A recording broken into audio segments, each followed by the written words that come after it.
I want to just do a quick recap for everyone joining us, maybe missed out, came in late last week and was like, wait, what's going on? So, quick recap. Our heroes of Sandpoint traveled up to the farms. They kind of got attacked by some evil ghouls. There was a ghoul that had kind of like a weird music box jammed in its throat. And every so often it would give off a creaky, squeaky Rain, kept saying Rain's name. Uh, then all the ghouls decided to dance to a song that they could not hear. Cassandra snuck in by being invisible and as she was reaching for the lovely music box that she was able to pry out, I got to use my jinx point, and I appreciate that. So I made her fail, which initiated combat. Combat happened. It was pretty epic. If you did not see it, it was one of my most favorite combat encounters I've gotten to play. There was a lot of fire. I'm always a fan of fire. The party was able to defeat the ghouls, save the two living people, the father and son dynamic duo, and they were heading back to town to drop the two survivors off. On their way back to town, they met an old friend, blah, blah, blah, blah, blah. Yep, that's who we got to meet. Sorry, Shalelu. It's early here. It's early. And Shalelu wanted to talk to the party. She saw the fire, what was going on with that. And basically they said, hey, there was an issue over there. Shalelu said, hey, cool, you guys took care of it. I trust you. Shalelu then took the survivors back to town and was going to check the fire back out to make sure it didn't spread and kind of burn everything else down. The party, knowing that there was a person who was attacked by ghouls, and now Cassandra knowing for a fact these are ghouls, and ghouls have something called ghoul fever, which causes people to turn into ghouls. Cassandra knows that. They know that there was a survivor of a ghoul attack that was taken to Habe's sanatorium. They got to Habe's sanatorium. They met the two Tiefling brothers, which our name is Gurnak and Gortis. Gortis is shorter, skinnier, with those thick glasses, and Gurnak chews and smokes a heavy smelling musky tobacco. The party showed up and was like, hey, we need to talk to Habe, and we need to quickly figure out like where this person is. Cassandra was like, I'm just gonna see if there are ghosts here. The very last thing, she was like, I just want to see if there are ghosts. Like, maybe like this is sanatorium, there's a possibility maybe the guy is turned, maybe he's dead. I'm just gonna use my ability to see ghosts. She saw something she wasn't ready for. Her eyes turned black, but had sparks of light motes coming from them, and she passed out. And that's kind of where we're picking up today, with Cassandra just kind of tumbling to the floor with this overwhelming presence that kind of just knocked her out. So Rain, Marvolo, Nexon, as you're waiting for the two Tiefling brothers to bring back Habe, the doctor who runs the sanatorium, Cassandra turned to the group and was like, hey, I'm going to use my powers to check everything out to make sure everything is copacetic. And she collapses to the floor without a word to the party. Cassandra, you awaken in a different world. Not so much as like a different, how can I say this? You're in a different plane of existence. Your mind has traveled and you're now reaching into the boneyard. This is not so much your fault as it is the fault of the sanatorium. Now, as you kind of come to your feet, you look up and you see this massive moon in the sky, and has an evil face. Think like Majora's Mask, that like evil moon face. That is actually something in the boneyard. Off into the distance, you could see the spire, Phasma's spire, where she stands judging the souls of the dearly departed. and you look around and it's gray. Everything is gray, monotone colored. You're standing in a field, and there are sparrows flying every which way, and you know these are psychopomps. Psychopomps. I always never pronounce that word. Psychopomps. Yeah, you know those to be psychopomps, ferrying souls to the spire. Standing before you is a person. They're shimmering. They're more of a shade than they are a physical entity. They turn to you, and there's now a recognition. Like, they seem to recognize you as not a person of the dead, but more of a person of the living. And their face kind of turns, and as they were shadows, the shadows kind of change and morph to finally a feature,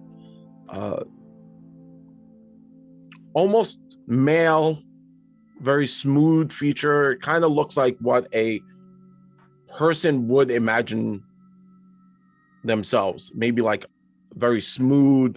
The brow ridge is very flat. There's no 3 dimensions to this. It's more or less like you're looking at a 2-dimensional image trying to be 3-dimensional. And the eyes finally form and come to life, and you could see intelligence behind there. There's no mouth.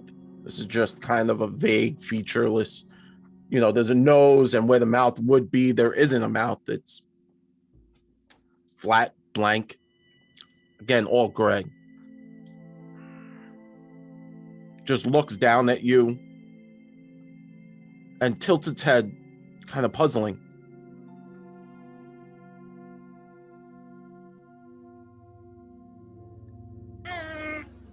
Can I do stuff? Can I talk? Do I feel like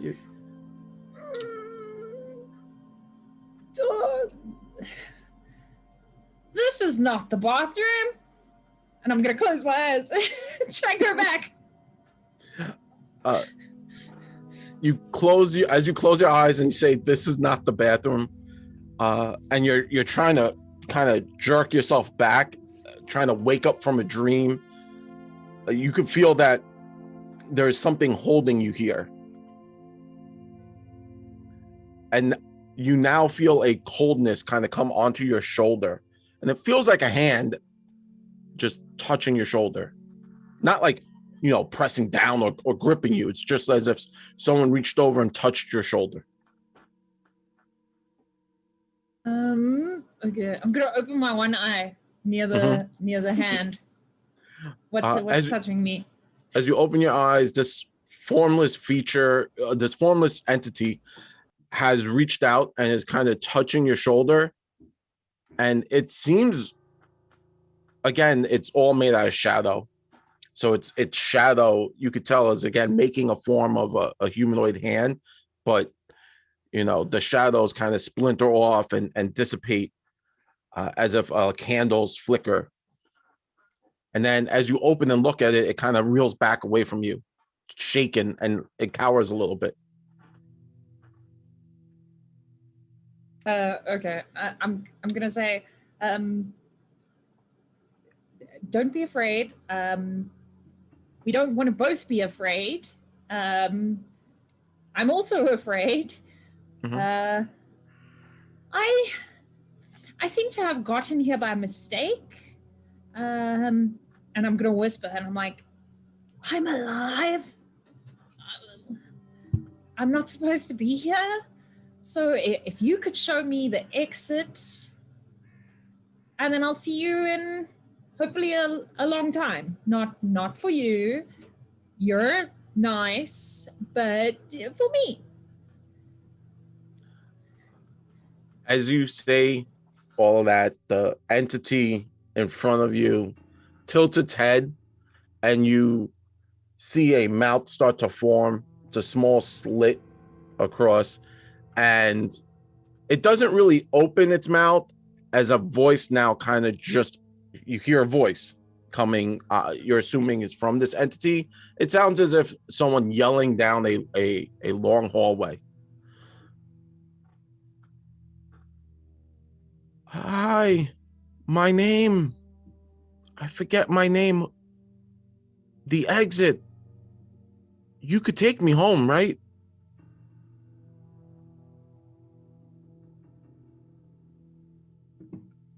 Okay, so obviously, Carla is asking now. I cannot take this thing with me. Hey, No, like that would be a very bad thing.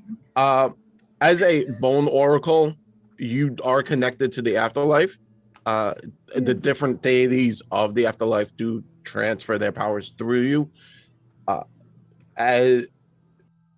No, I don't think. I mean, it's up to Carla. That's deeper into the necromancy of like kind of skewing life and death.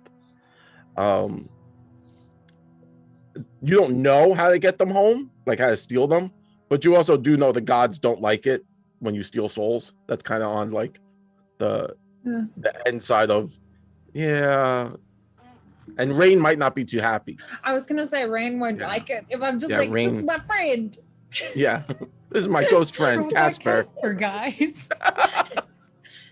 Then it just don't look at the fact that he's not 3-dimensional. That's fine. No. Yeah. Just ignore that. We'll just bring back a piece of paper and shake it for it.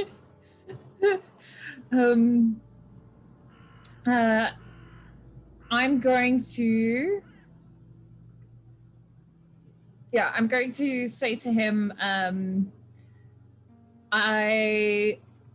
think you might be where you need to be, but if you have a message you'd like me to take back with me, I can get your message home.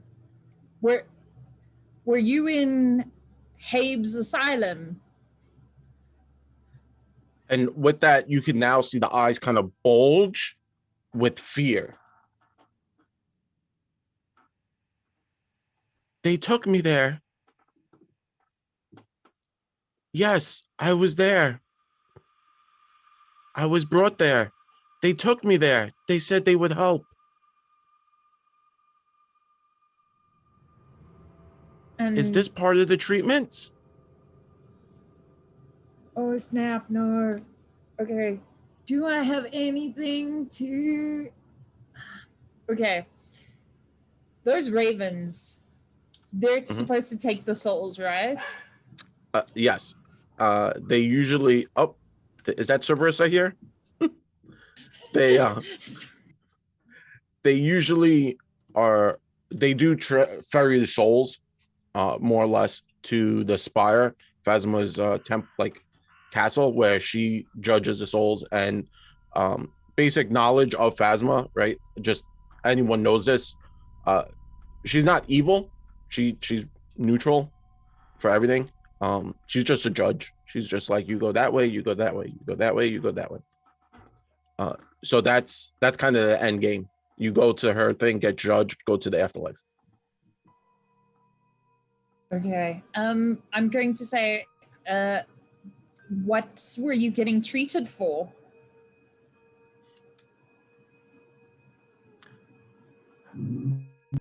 I don't know.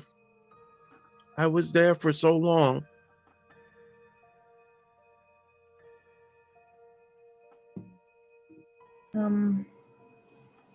What was the last thing you remember before waking up here?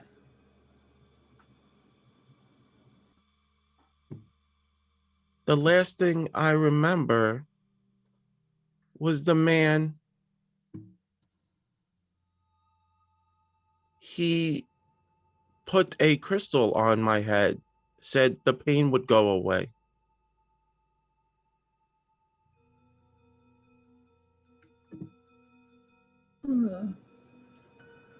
Okay, I have a question, sorry. Is he like the only shade I can see? Like the other souls are, happily being ferried by the raven, by the cyclops? As you look around, you could see other entities kind of wandering. Honestly, they're just wandering. There are other like those two-dimensional figures kind of standing. Some of them are just standing there. Some of them are wandering these fields.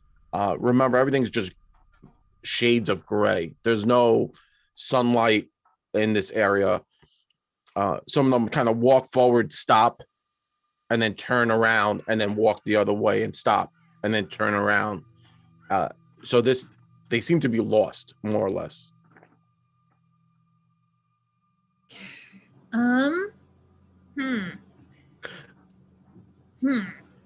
Can you give me a? So this is gonna be a weird. I'm not smart enough for this. Give me a you'll be fine. You'll be fine. Give me a perception check, right? So just roll your perception. This is more like an insight check. So there is no real insight. Hey, yes! Natural 20. Thank you, dice, for saving me. That's very lucky. So you notice that these spirits in this area seem to be walking and stopping, and some of them seem to be walking in a continual pattern. And then your head, you're like, that's weird. Like they're stopping and then walking in a continual pattern, and you're like, wait a second, and you kind of start to put two and two together. They're walking like boxes. So it would be like if they were in a room. So you might be looking at them like spirits trapped in the sanatorium, and they're still walking the halls. Okay. Okay. I'm going to hug the one I was talking to, and I'm going to say, we'll get you to where you need to go, and then I'm going to let him go and say, thank you, and then I'm going to, if I figure it's like they're in the layout of the asylum, and I'm going to sort of stand where I think my body is.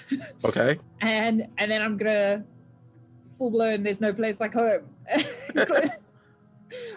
and I don't know, reverse spirit sense. Sure. So we transitioned back to the group in the sanatorium. Rain, Nexon, Marvolo, you see Cassandra just drop like a ton of bricks, just blonk onto the floor. Her body isn't moving.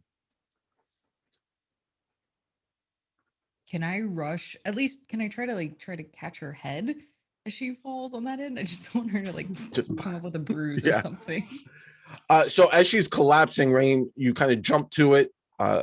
Your natural instincts kind of take over, and you catch her. You do the parent grab, where it's the single hand grabbing the t-shirt, the chest shirt, and you're just so the body falls lifelessly. The hands, clap onto the wooden floor, but you've stopped her from smashing her head into the ground. Okay, good. Nobody wants to come back with a terrible headache. Yeah. As you kind of pull her up, her head kind of does the wobbliness, and you study her head, and you see her eyes are black. There are specks of light coming from them, and it's like someone's shining a flashlight through a black piece of paper that they've poked holes into. So there is light coming, actual light coming from her eyes. I'm gonna kind of cradle her head a little bit. Does anybody know what's going on? Malvola will move over and try to make a medicine check. Are you okay? Is maybe the heat? I'm just going to, I don't know. I'll examine the it. Heat. Yeah, That's your best guess. The heat. Look, She's gonna kind of like pat her forehead. She doesn't feel hot. I don't think that's the case. Yeah, well, while he's doing that, I want to kind of like get a closer look at her eyes and see if like, is this something I've heard of happening before? Sure. So as you open her eyes, like wider, there is still light coming from there. As you're looking at the body, trying to like figure out what's going on, you realize her pockets are glowing. And you like, I will reach into those yeah, pockets. you like reach in like very carefully because it's your friend. And you're not like, I'm just gonna mug her. 5 gold pieces. I mean, Yeah. she collapsed An and now her opportunity. pockets are glowing. Yeah. So reaching in, you pull out, and these are the quartz stones you found way before. And they too are glowing. The quartz stones you found in the crypt when you fought the undead that were risen. Oh God. Okay. And yeah. That's the long throwback. So you find them, they too are glowing. The same kind of ambient light coming from her eyes. And now holding them up, the party, Rain, Marvolo, you can see that they too are also glowing, that weird ambient light. That's not a good sign. That's not a good sign at all.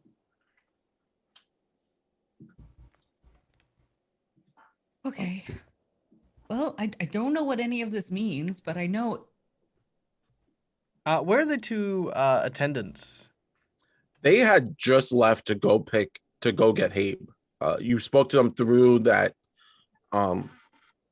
the kind of, it's like a weird, like when you go to a hospital and you see the nurses station, they have a very similar station there, except there are metal bars on it. And you spoke to them, and originally they left to go get Habe, and they have been gone maybe 5 minutes at this point. Okay. I'm gonna try to shake Cassandra. Whatever this is, that can't be good. When those things are glowing, we're not gonna find friends here. Can I We'll make do like an occult or religion check to see about these glowing stones and eyes? Sure. Which would you? This is both woodwork, so it's now if you have an additional +1 or +1 on either side, it's up to you.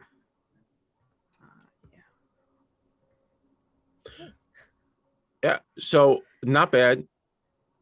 You know that they're definitely connected, right? Like that's clearly obvious.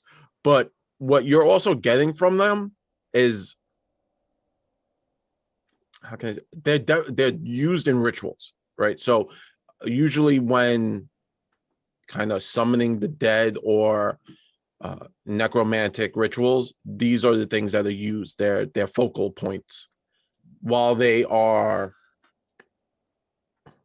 how can I say this? There's definitely necromancy happening in here somewhere. And clearly the ritual is happening and continually happening to keep something or someone alive.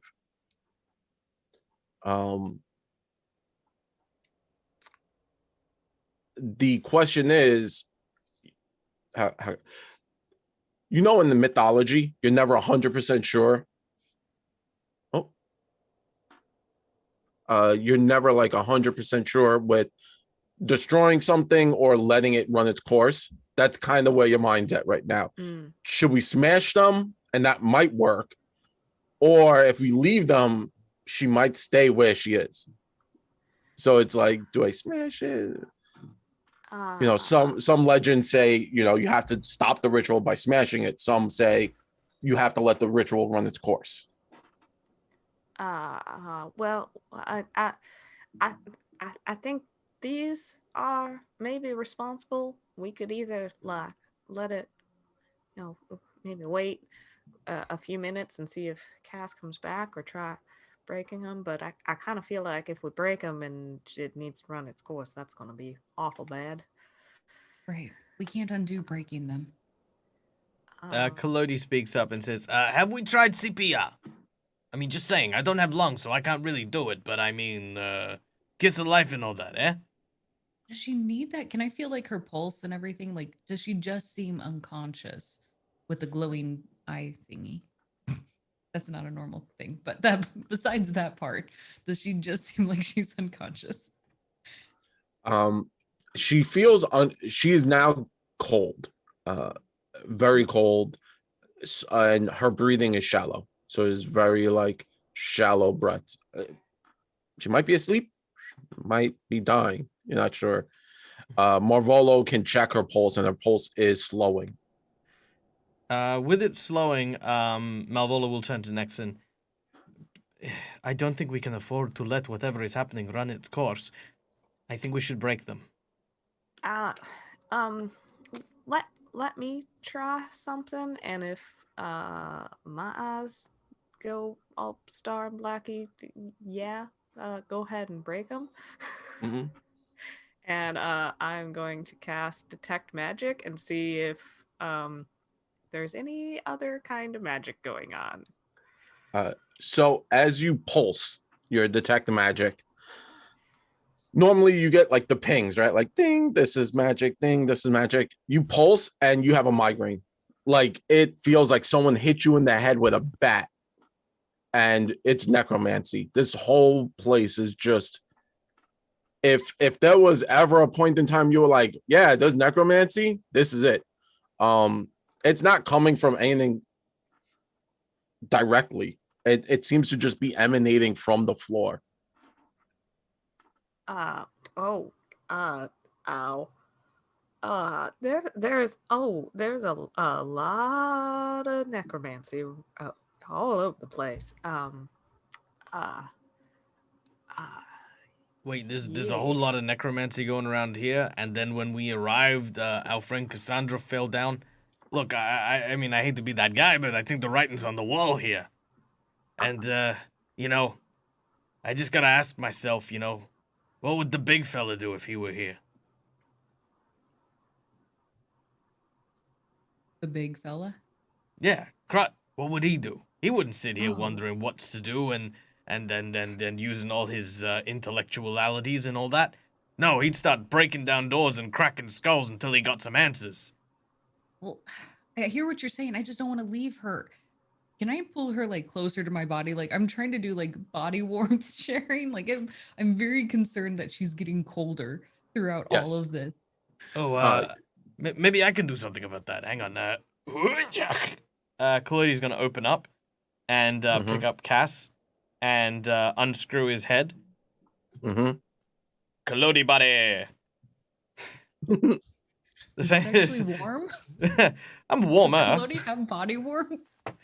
I could. Yeah, I mean, he's got mechanical moving parts. I mean, imagine. Okay. Yeah, he's not. Yeah, he's warm. He's warmer than being out in the night air. So Collodi's head is now with Malvolo, and his puppet body has an opening where Cass's head is kind of propped up. So it looks like Cass's head on Collodi's body as the puppet sort of. I love that. I feel like that's kit bashing. When you take models and just kind of smash them together. I love that. Yeah. So Collodi actually is fairly warm on the inside. He does have explosives, and they are more or less like they're more or less chemicals. So it's not you can hear like the fans turning and stuff like that. So Nexon, as you reach out with your detect magic and you're like, yeah, there's necromancy and stuff like that, you start to hear voices. It sounds like Cassandra is talking to someone. You can't hear the other voice, but you could slightly hear whispers of Cassandra.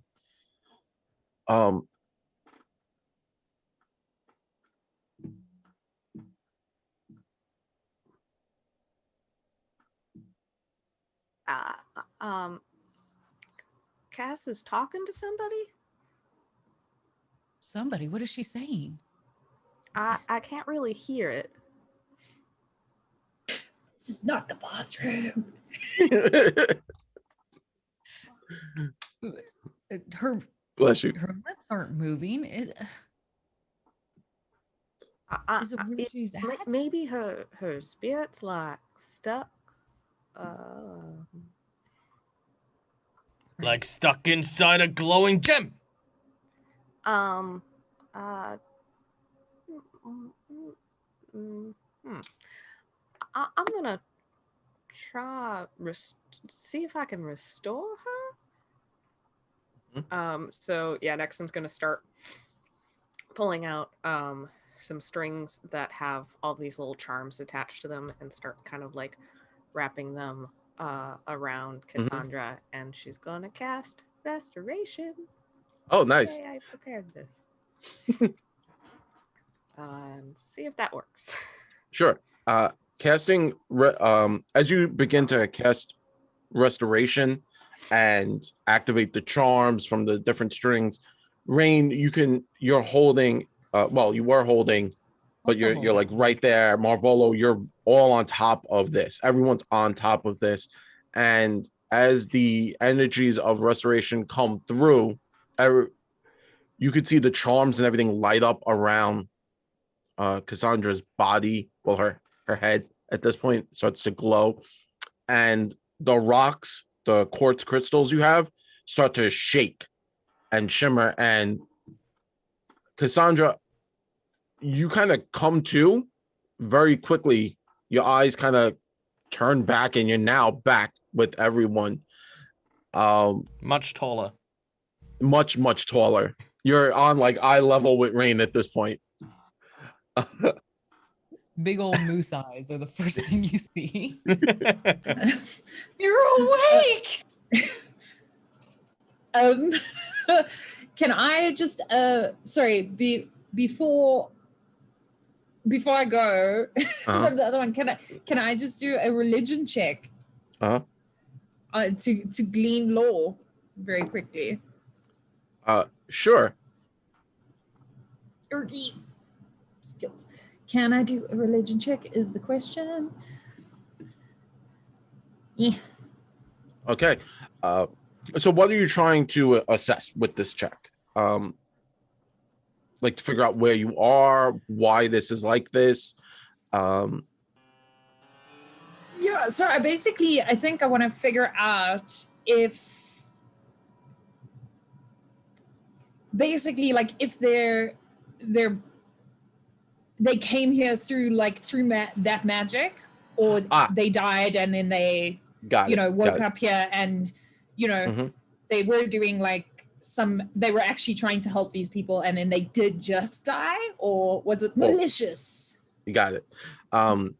So as you're trying to figure out the type of magic, right? So it's I guess quick understanding in Pathfinder 2nd edition, there are 4 schools of magic, and we actually have multiple schools right now. So we have Rain, who is primal, and we have Cass, who is divine, and I believe Nexon is also divine, right? But witches can kind of you're a cult. You're a cult, yes. And we also have Arcana, right? So those are the schools of magic. You're looking to see if this is more either a cult or religion. Like, was this done by a deity? Was that same energies tapped, or was it? What kind of brought this here? This is definitely a cult. It's not a cult, sorry, Arcana. This was done through spell and ritual, so it does border occult and Arcana. So they are bound here, more or less. These spirits are not free. And you could tell that just by looking at the fact that they're stuck walking the same patterns over and over and over again. Whether or not they're in pain, they didn't seem to be in pain. This ghost didn't seem to be like screaming, but also it doesn't have its memory. So where that is, is neither here nor there. As Cassandra is kind of coming, getting pulled through, you could see the spirit, that specter that was that was with you, and as you're getting pulled through, it says, "Wait, I remember. My name is," and you kind of start to awaken in this new body of yours. you see these big old moose eyes staring at you, and it's your friend, Rain. Are you I'm gonna okay? sort of kick my legs and my arms, which I assume is in Kalodi's body, like when I get a Mhm. fright, when I wake up and I'm very tall. Like Kalodi starts just gyrating. Whoa, whoa, whoa! Hey! Don't damage the merchandise. No, seriously, there is so much explosive in there. I'll let you out. Here, hang on.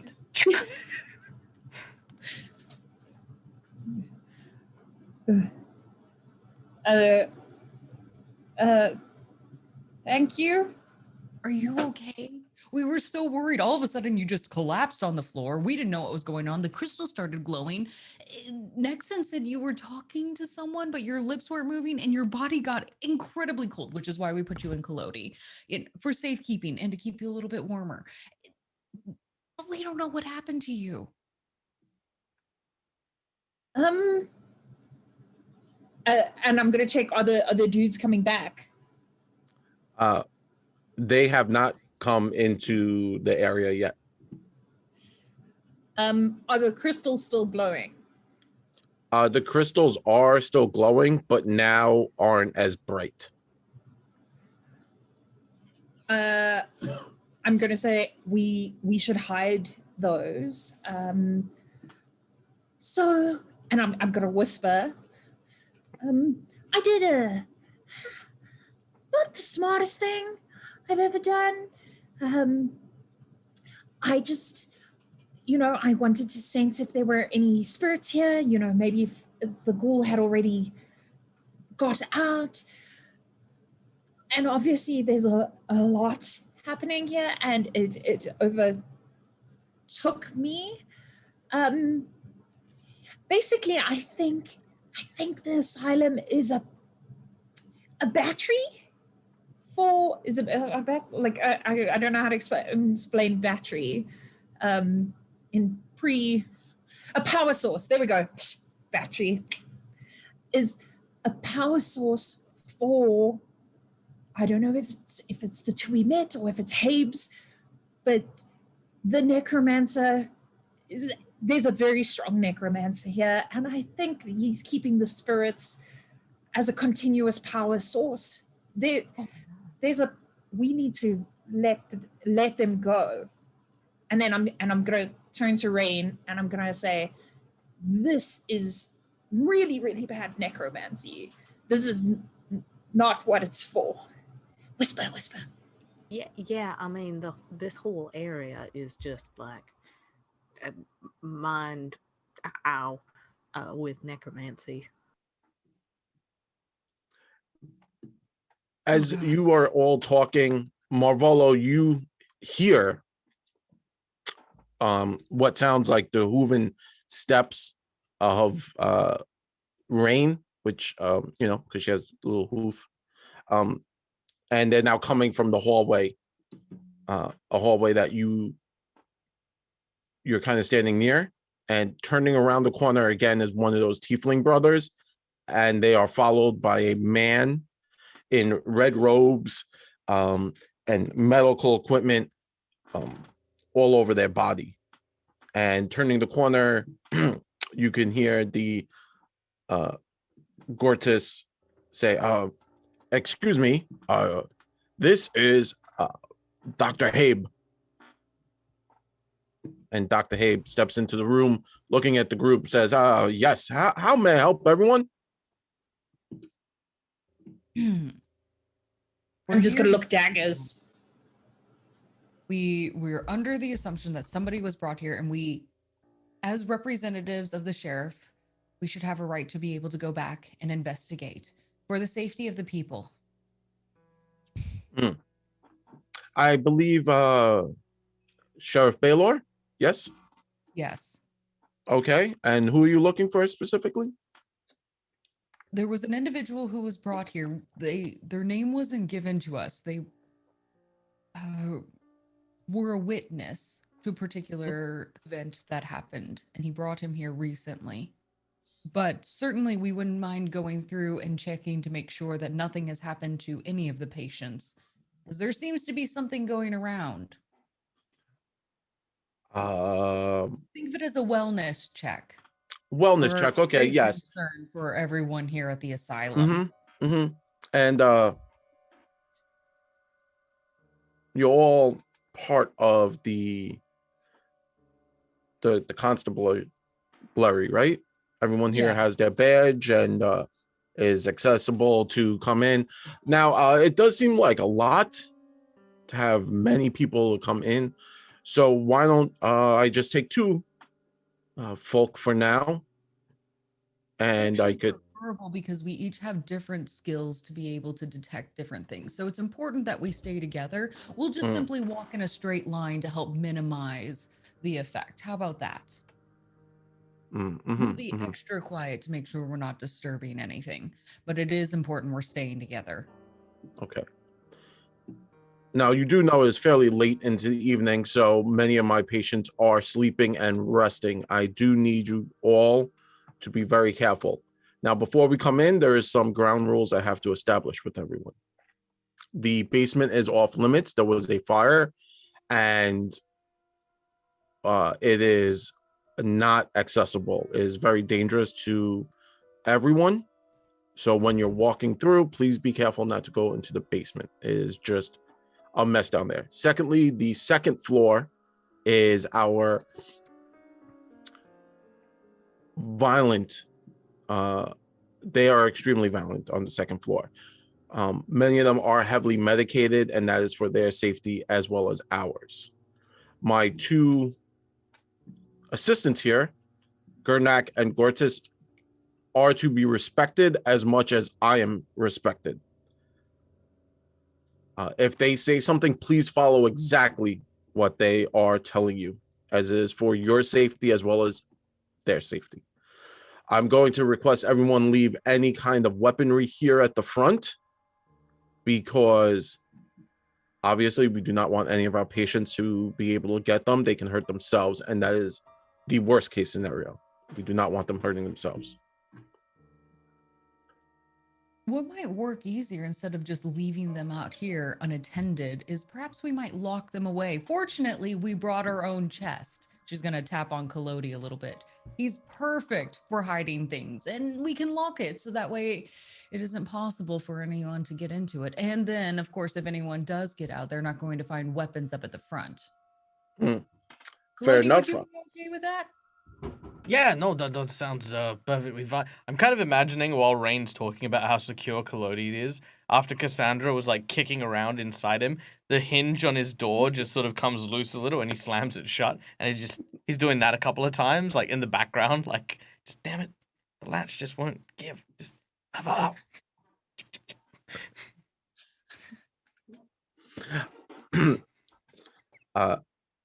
Well, I also have great news, and this is DM Jared talking and not Habe.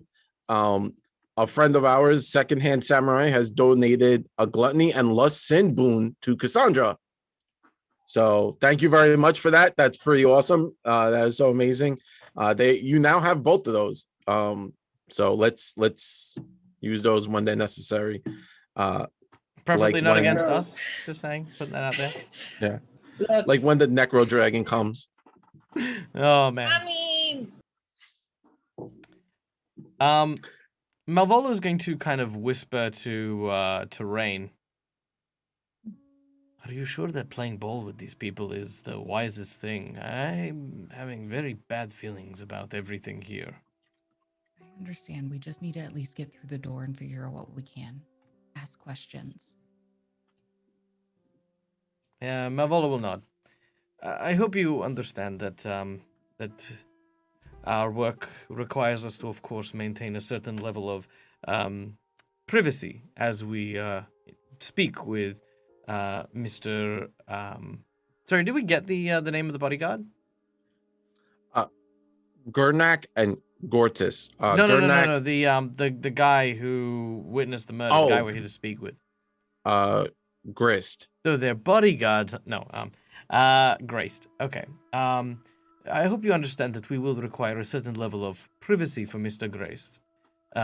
It is, regardless of his current treatments, necessary that we observe his privacy as his right as a citizen of Arisia.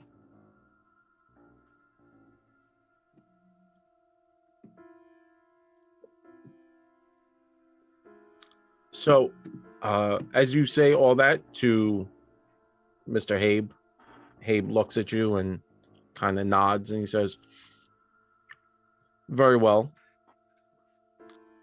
Now, if you would all please follow me, leave your stuff in the walking lockbox." Oh, I did have a quick question before we go. Mhm. I was kind of curious.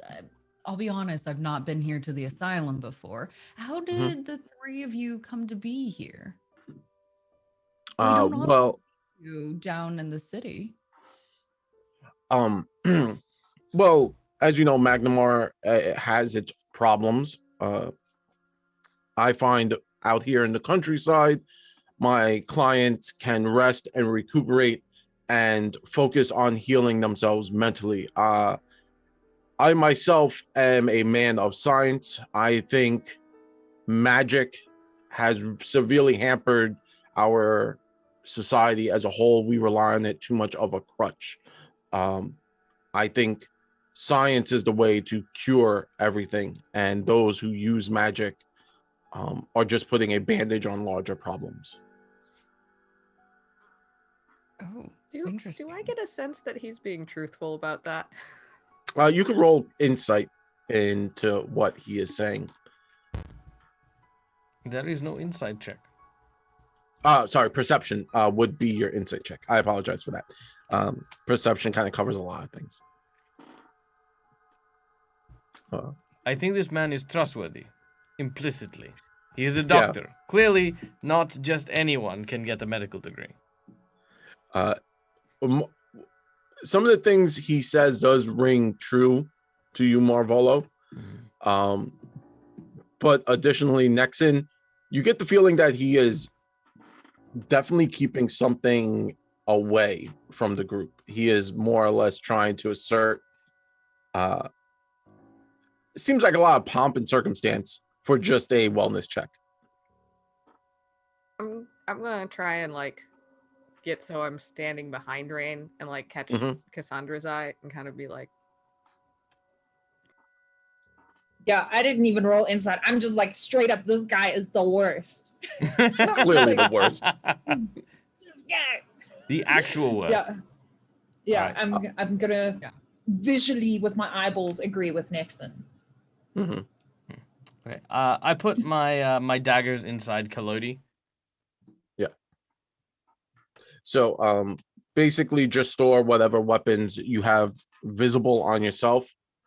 You know, obviously he's not gonna be like, please put your spider in Kalodi or your squirrel. That stuff that is a bit silly.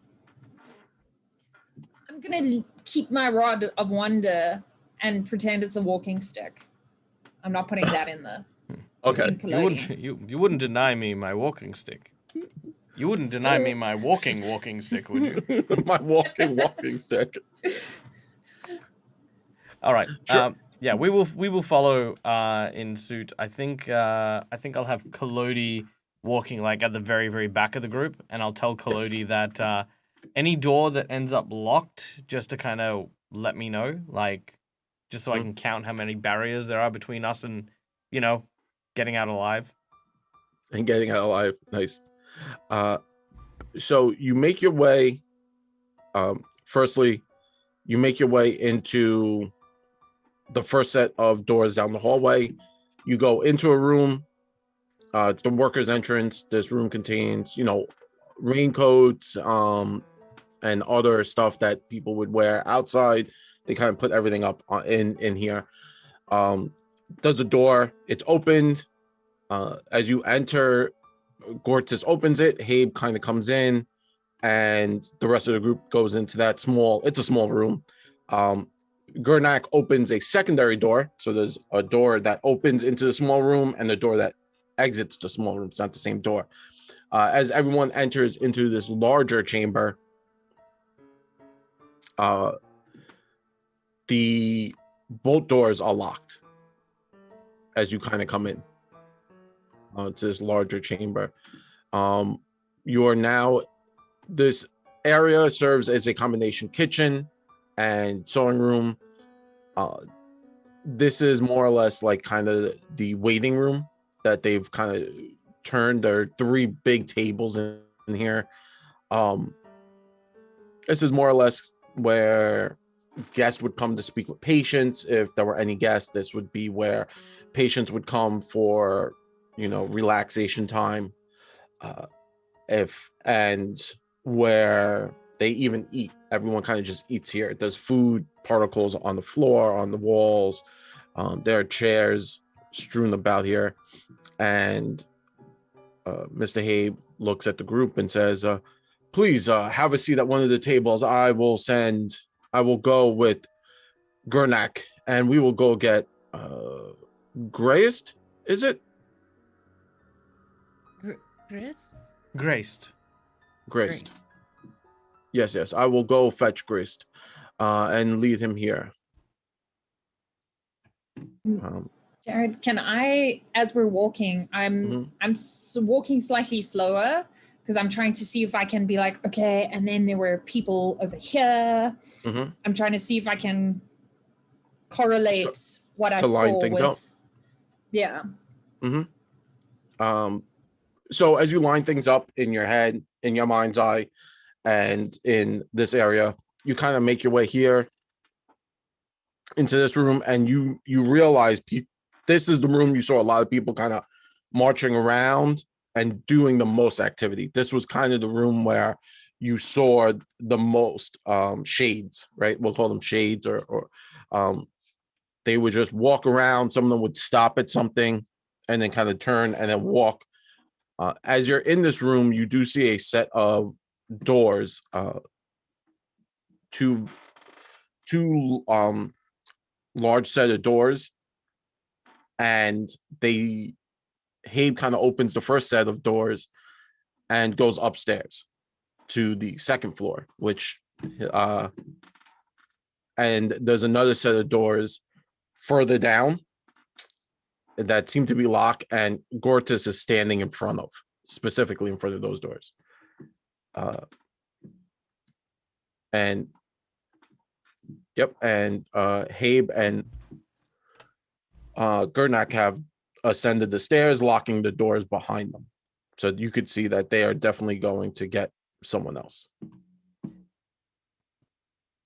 I'm going to whisper to the group, and I'm going to say, when I saw a lot of the spirits were trapped, almost as if they were trapped in their rooms, walking in circles, and this is sort of the space. So I'm not sure if it's upstairs or if that basement is where they performed.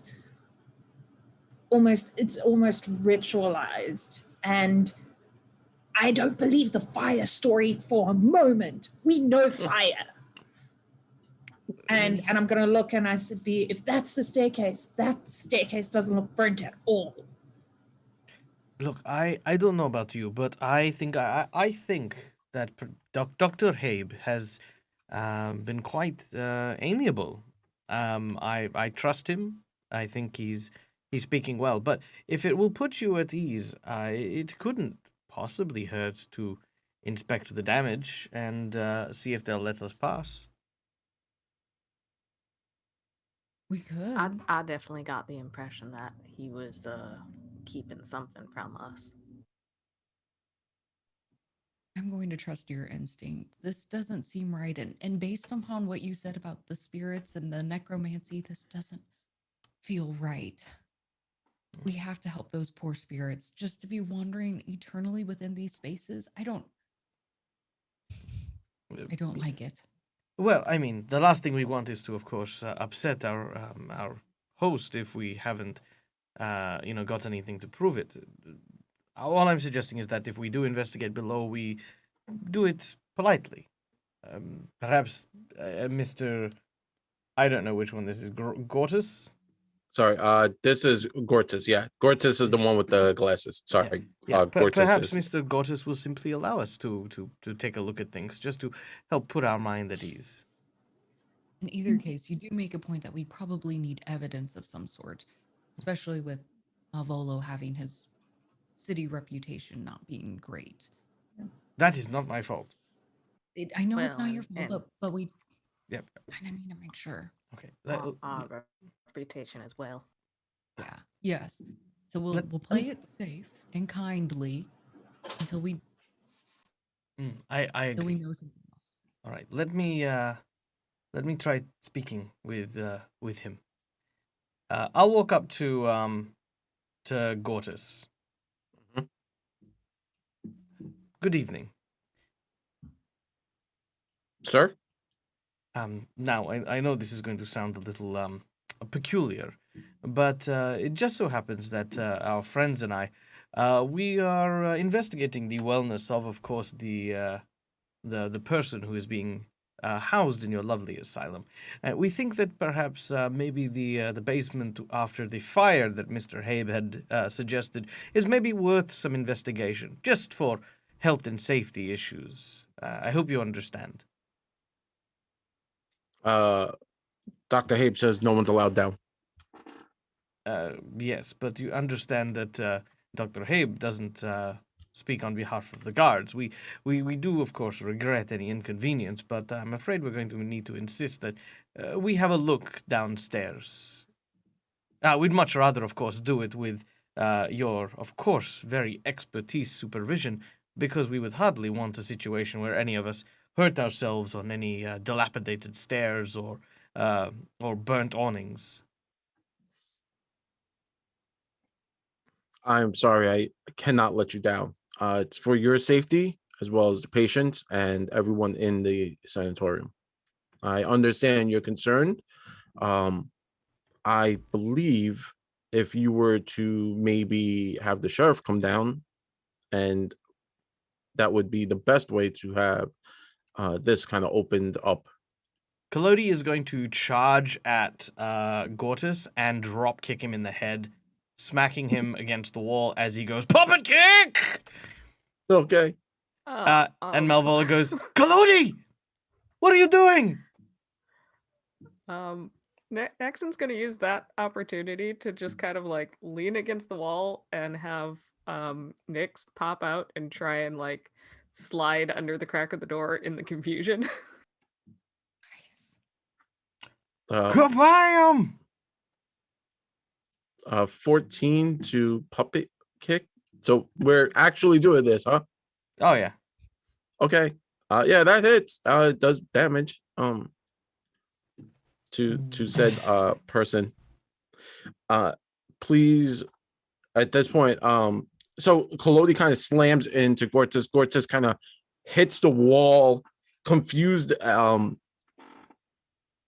Actually, that might have been a critical hit because that's a sneak attack, I guess. Nice. Right? Like, yeah, like no one's expecting drop kick. That's the least. And with all the weapons in him, Collodi's a little heavier than usual. I mean, just saying. Yeah.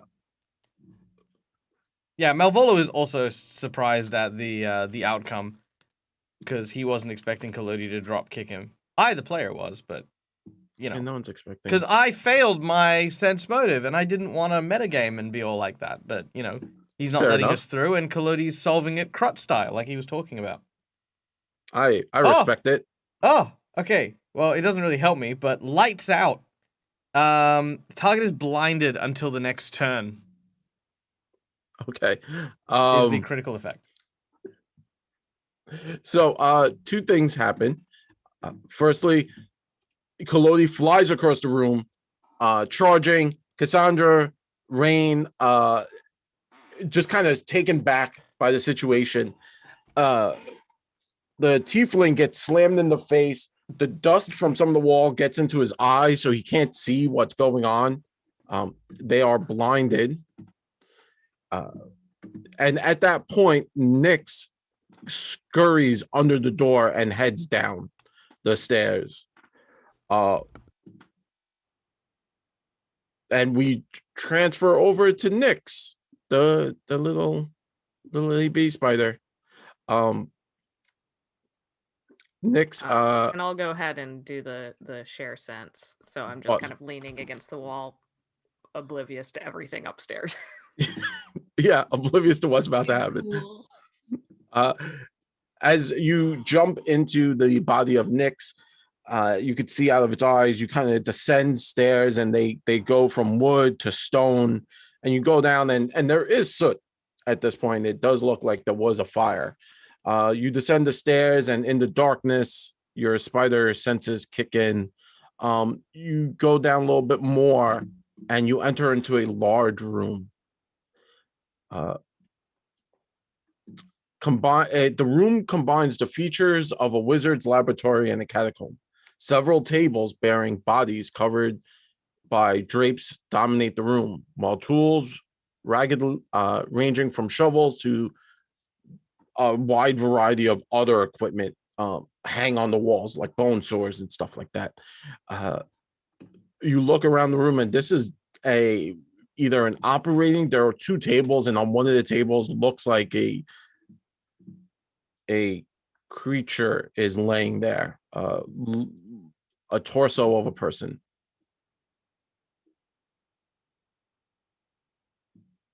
I'm gonna kind of nudge Nyx to like use the climbing ability to like run up the wall and run along the ceiling, so I can get like a top down view. A top down view, sure. As you kind of run along the ceiling, and now you're looking down.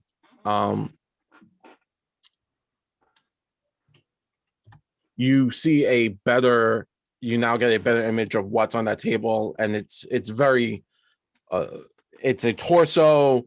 One of the arms is kind of stitched on the shoulder part, but it doesn't look like it fit properly, like it was kind of too large.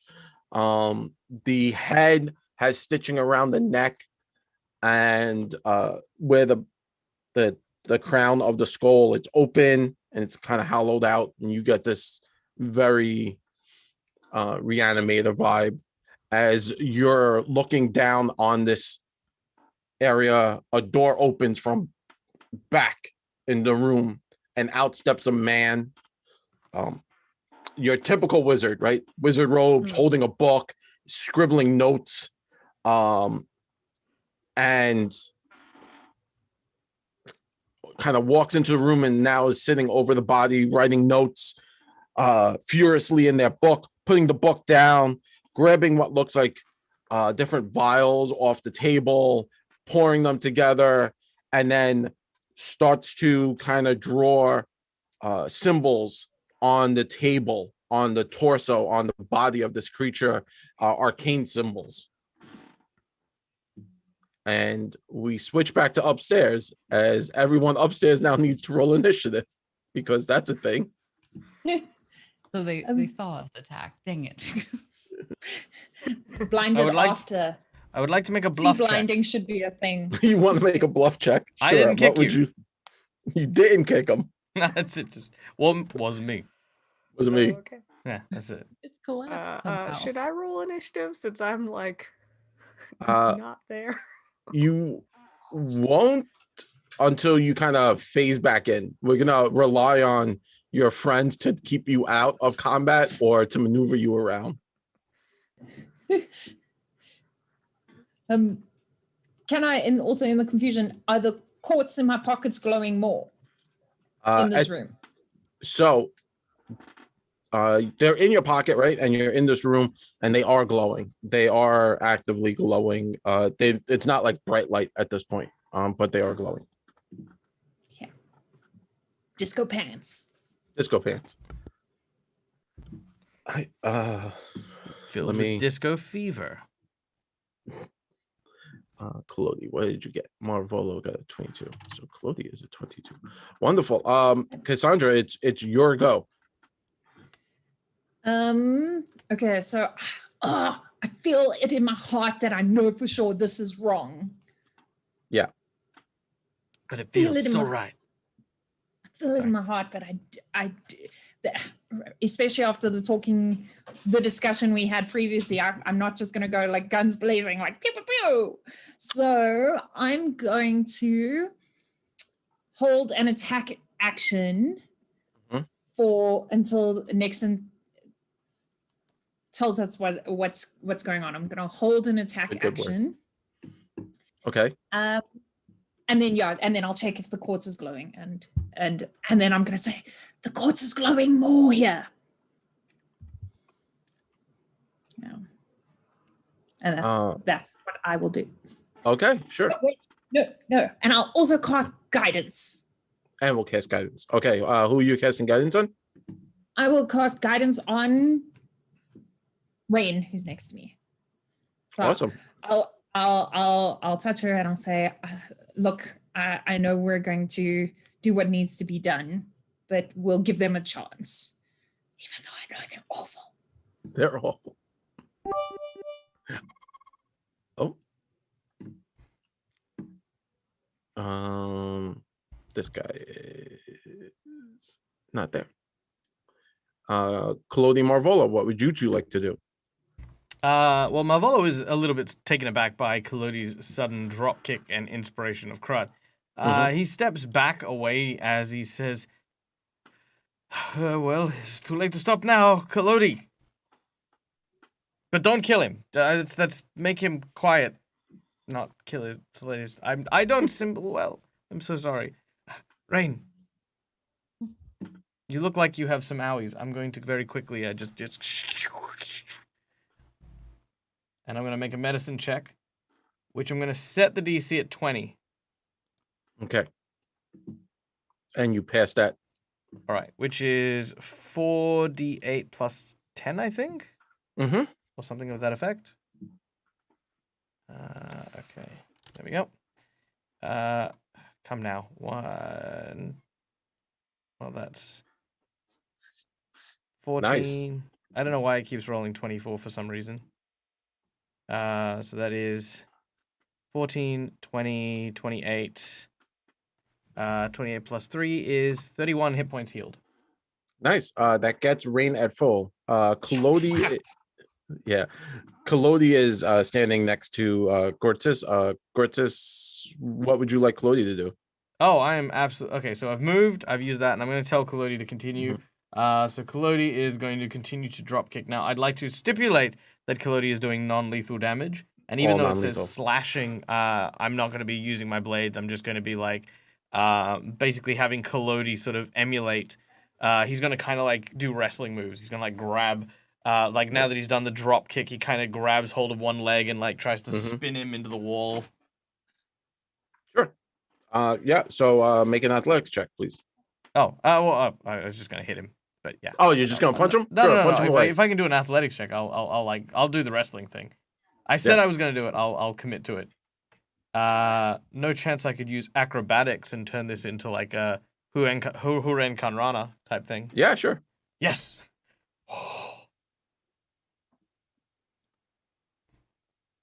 You know, the chat jokes, but I know my wrestling. Oh, nice. 27. Yeah, that's more than enough to beat their fortitude save. So Collodi kind of like jumps up and does all these moves, spinning around the body of this tiefling, this thin tiefling. And what's really cool, what everyone sees is Collodi is using the fact that he's a robot and his ball joints. So his torso like does like a spin, and then his legs spin independently of the torso. So it all looks really, really cool. And then with his second action, I'm going to basically, so from behind, Collodi's got like sort of him in like this half Nelson. I'm going to rotate my legs and segment the spinal cord so that I basically turn around my lower half, and I'm going to drop this guy into a full force suplex. All right. So he is grabbed and he is blinded. So if you would like to roll damage, roll to hit. I would like to roll hit. Now, do I take the -5 penalty for this being a second attack action? Yes. Okay. All right, here we go. And oh, natural 20. And okay. So we're here now. All right. How So I actually have an unarmed puppet attack, which I will. So that's the normal damage. That's 14 and 8. So that's 22 damage. Okay. And let's see, crit effect. It says deal 1 damage to this person, and deal 1 damage to an adjacent target. Can I redraw? Sure. Okay. Oh, the backbreaker. Oh, nice. There you go. Until healed, the target is clumsy and enfeebled 2. What? Yeah. The I gotta go backbreaker. for him. And enfeebled. By the way, this is terrible. Both of those are pretty terrible. Enfeebled 1, enfeebled 2. So they are blinded still until it's their Yeah. turn. They are grabbed. They are clumsy 2 and enfeebled 2. And as he's kind of like knocked to the ground, you you watch as Kalodi just starts going, "You can't see me!" Literally. I feel like I 'cause get you're a jinx point for that one. Jinx points. No.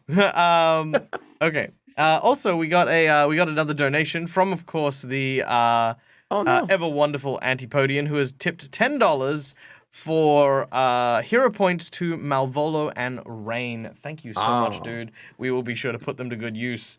Also, a very special hello to Manapot Studios. Welcome to the channel. Welcome to the raiding people.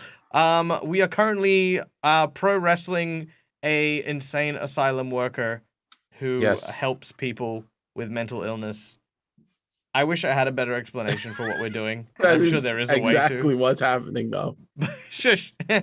We have We're reasons. yelling at a blind Yeah, man. I is what mean, you're doing things right are now. kind of shady here. Yeah, Yeah. yeah. Also, he might be he blind. Helps. Big Yeah. inverted commas. Yeah. So today went differently in my head, but we're here. So, I guess it's Rain's go. Rain, what would you like to do? So I have a question. The Yes. Habes and Gurnak already went up the stairs, right? They are going to retrieve Grayst to have a conversation with Grayst for you guys. Right. Because we're attacking and going down the basement, can I cast Tanglefoot on the door to try to make it that they Ah. can't open it? Yes, that is a very common thing people with that spell ask for all the time, and I like to say yes. So that will increase the door's stability. So you kind of cast Tanglefoot, the vines, and kind of grow from the door itself and onto the frame, like it's grasping the frame. So yeah, that is 100% possible. Perfect. I just want to make sure like it's a little bit harder for them to come downstairs. Yeah, it's like you're driving a wedge under the door. That's perfect. Yeah. I feel like that's the first thing everyone with that spell does. It's perfectly fine. Okay. Yeah. So useful. Yeah, but we'll take it. We'll use it. That takes 2 actions. My last one, can I just do Titan Wrestler and just pin Yeah. poor You Gorgus must against use the Titan Wrestler. You Yeah. Now that we know that that's what it's called, you may use nothing else in this Yeah. Titan scenario. Wrestler. And she's just gonna run straight at him. Can I tag you? Can I have Kalodi like high five you Yeah. as you come in? Like, yeah. I'm gonna jump over the table just to get in there and like I'm gonna Hell run yeah. straight at him. Yeah. Rain kind of rushes in, using her Who's in the building? And she's gonna using her momentum and strength and size. She kind of comes forward. Claudie tags her as they kind of run past each other, and Rain just shoulder checks like this poor guy who's blinded, clumsy, enfeebled, grabbed. He is shocked by the sudden turn of events, and Rain lands into him, hammering into him. The guy slams against the wall and kind of goes limp at this point, dropping to the floor. And Rain like pins him down. Still breathing, right? Like this isn't murder. No. I'm not like stabbing him with my No. antlers or Just yeah. Um, No. yep. So poor Gortis is unconscious at this point. Are we the bad people? So let me just add another status element to this person. They are unconscious, so that will end combat. And we now pick back up with Nexon. Nexon, Sorry, just real quick. Can I do Yes. something super quick? sure, not a problem. So Collodi looks over to Rain and says, "Wow, I didn't know you had it in ya." Teamwork. Teamwork. And speaking of getting things in ya, help me with this guy. I got an idea. I'm gonna open up Collodi and activate Collodi bot and basically put him in the recess that is inside my puppet, keeping his head sticking out. But I want to then wear his clothes over Collodi. And then I'm gonna pretend like I'm standing guard. You want to strip this poor man? Well, just his shirt. I mean, yeah. Look, yes, I do. I think what makes it worse for me as Carla is that he's going to be like in his underwear inside Collodi. That makes it Yes. weirder. Yes. So Collodi will Uh, unscrew his head and. Yeah. I'm not Um, gonna take his clothes off, but I will put him inside you. You can take his clothes off. Yeah, okay. I'll check his pockets for money. So let's take our weapons back. Deal that way you have room for him in there. There you go. Good thinking. Yeah. I'll take Nixon's stuff to give it to her when she comes back. Hmm. And also, I'm going to say, after I saw Rain attack, I'm like, okay, we're doing this. This is a place of evil necromancy. We are going to not burn it to the ground because we need evidence, Right. but essentially burn it to the ground. Yes, this is essential. This is justified. We have to stop the necromancy. Okay. The like- bad I'm necromancy. gonna gently tuck him inside Collodi. Like, it's gonna be okay. I'm so sorry. I hope you're not the worst person in the world. Poor guy's just trying to make his living. Just- No, maybe he could be clueless. Maybe he's never been to basements. It's not. I'm gonna gently rest his head on the inside of Collodi, and we're gonna shut the door. Just shh. Good night, sweet prince. Sure. So at this point, you kind of collapse the guy into Collodi, and yeah, the door is still shut. How would you guys like to handle this? I could ram through the door like usual. Wait. Malvola's gonna use his lock picking kit to just. Pick the lock Yeah. or do that. Yeah, I did not see. Collodi might be all combat and stuff. Malvolo is a healer rogue. It's the one thing I can do. I remember when I was fighting. Do you remember last week when I was fighting 2 ghouls and I just sat there crying behind the spellcaster? There's a good reason. Yes. Without Malvolo, I've got nothing. I mean, without Collodi, I've got nothing. All right. I need a thievery check. Mm-hmm. Oh. So trying to unlock this, you start to like pick at it and turn it, and it's going. It's slow going, but it's going. I'll burn a hero point. Okay. Hero point. Why? The hero point treats you poorly, It did. and chooses not to let you in. Oh, was there a key in the guy's pocket? There was a key in the guy's pocket. God damn it. Not a problem. Nexon, having no idea any of this is going on and assuming like people are still standing around her, is just gonna Oh, yeah. kind of like no clue of anything, but just whisper, there's a wizard down together, a body. So if anyone hears that. I'm waiting with your weapons by you because I can see you're doing the thing.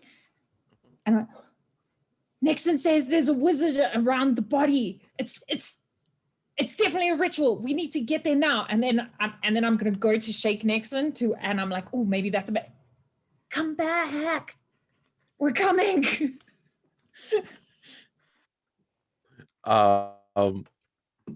Yeah, so Nexon, you're downstairs and you could see that this guy is performing a number of different rituals on the corpses, on this corpse down there.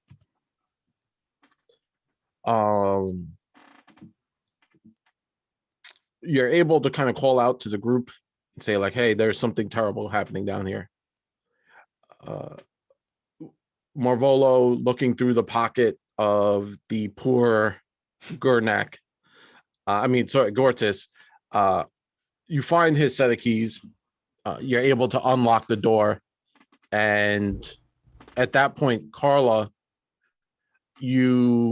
as the door opens, the energies come back flooding into the room.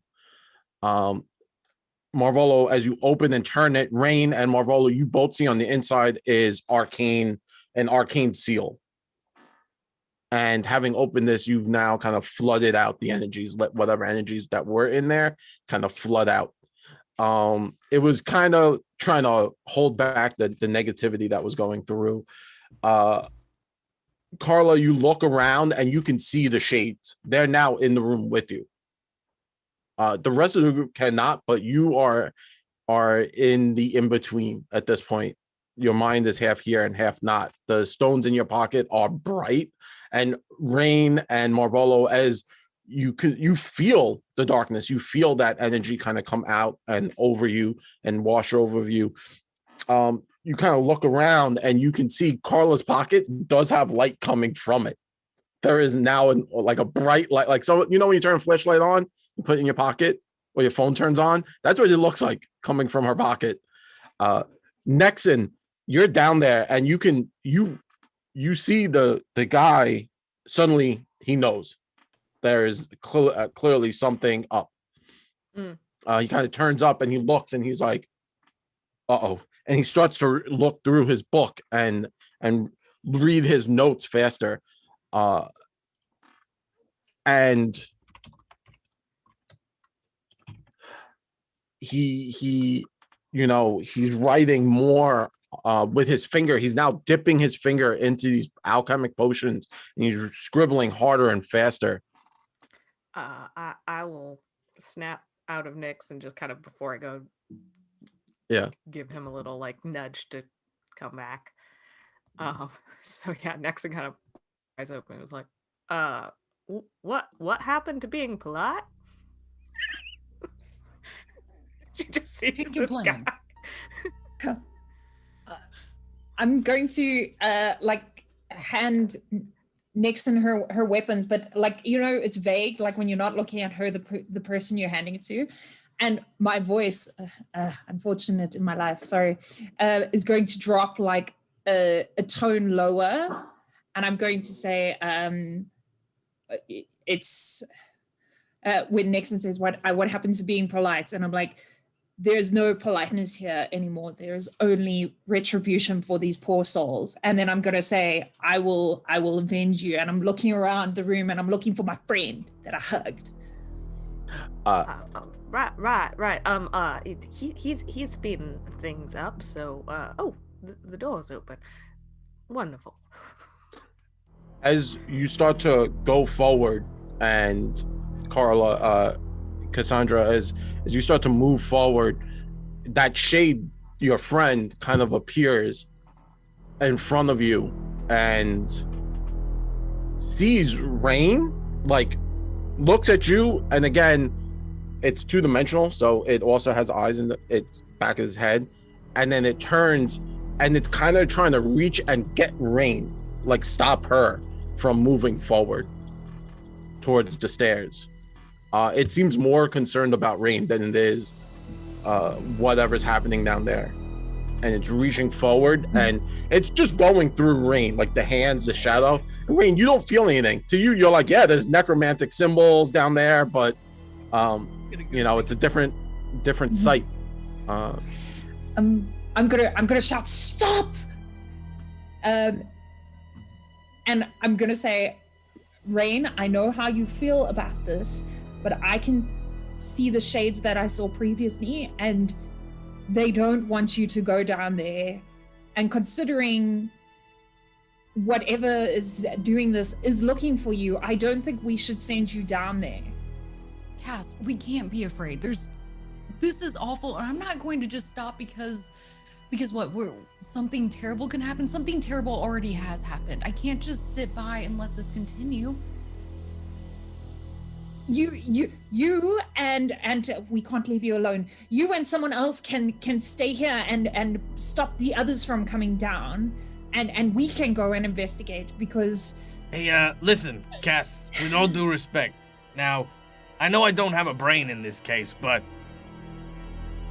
this is not something you can do without Rain.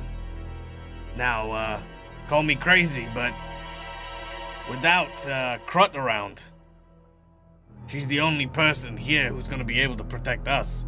I mean, look, we are good at talking, we are good at spelling, we are good at all these other things.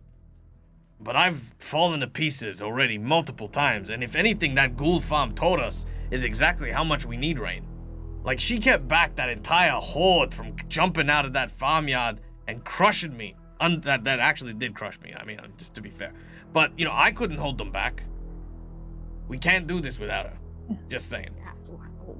We don't really have time to discuss this. Something is happening down there right now, and Nexon's just gonna kind of like speed walk to the door and start going down the stairs. Yep. I'll go last. Oh, All right, Cassandra. I agree with Nexon. Compromise, and I'll go Let's get first. moving. Go. Forget the order. Just down the stairs. As Nexon steps down the stairs and goes, the darkness kind of starts to envelop you as you're going down the stairs. There are a torchlight, obviously, from down there. Some maybe candles lighting your way. You start to traverse down, and we'll take our 15-minute break right here. We will be right back in 15 minutes. We'll see what's going on with everyone. I want to say thank you very much to all the donations. Thank you so much to all of our wonderful watchers and listeners, because I sometimes listen while I drive. And I want to thank everyone, all the raids. Thank you so much. We will be back in 15 minutes. So stick around, see what happens down in the sanatorium.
Hey, welcome back, everyone. Thank you for staying around with us. So, where if you as the party descends these stairs again, going from wood to now stone to then there's cover everything in soot. There's candlelight, and you could hear chanting as you reach the bottom of the stairs. Next, and you can see the necromancer. And they are chanting and doing some kind of magic over this corpse. You can see the runes that they were inscribing glowing with eldritch energy, now filling the room with a green haze light. And the necromancer looks up from their book, their eyes also green, and they open their mouth, and what looks like fog just rolls out. This almost yellow like fog rolls out of their mouth and slowly covers the body.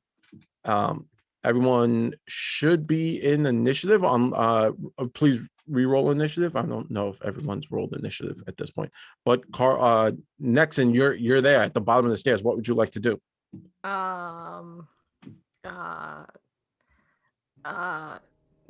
Nexon's gonna run up and try and like smudge the runes, like break whatever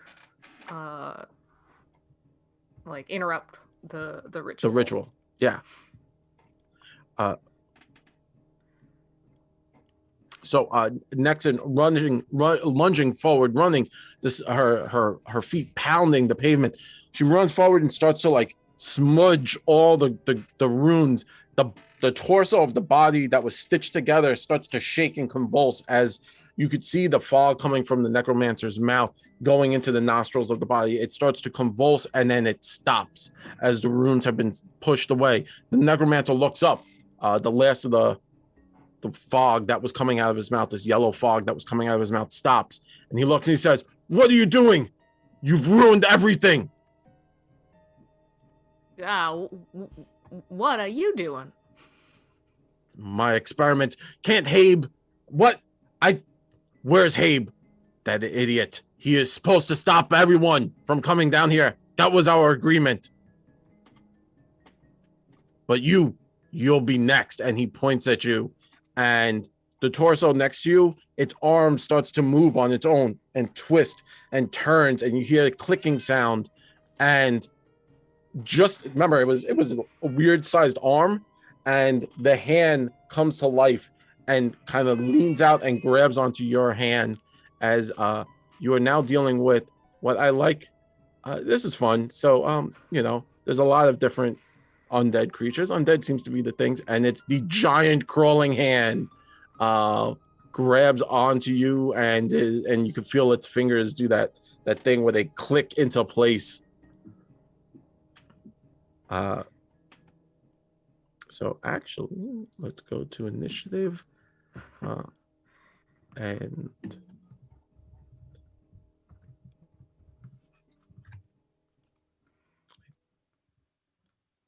think yes. So its crawling hand goes first. Apparently, that rolled the most initiative. I've never heard of a crawling hand rolling so much initiative.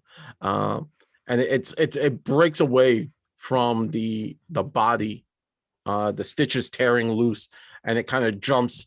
And if you would, it looks like cousin It from the Addams Family, and it's on the table, and it's kind of confused, and it slowly crawls off the table onto the floor, and it's going to try to grab you.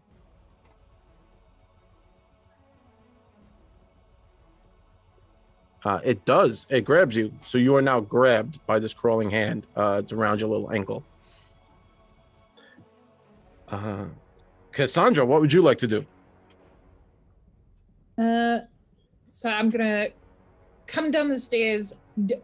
Are the shades coming with me? Are they still trying to stop rain? The shades, at this point, as you come rushing down the stairs with the rest of the party, as you run past your friend, it makes eye contact with you, and it looks sad. You get the feeling of sadness coming from it, but it seems to stop at the door frame. It can't go any further. Okay, yeah. Then I'll notice that and go down the stairs. And we heard did we also hear where he said he was supposed to stop everyone? Yes, that was loud enough. He's yelling it.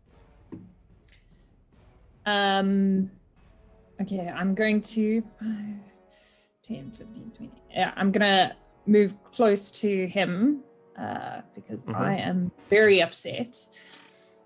And then can I?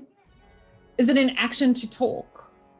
No. If I want If you're giving me like a Shakespearean soliloquy, then yes. But if it's only a few sentences, you should be fine. Yeah. Yeah, I'm gonna say, what are you trying to do here? This is perverse. And the necromancer looks at you and says, how many are you? Perverse? What do you mean? I am doing what needs to be done. I am curing them of their illness.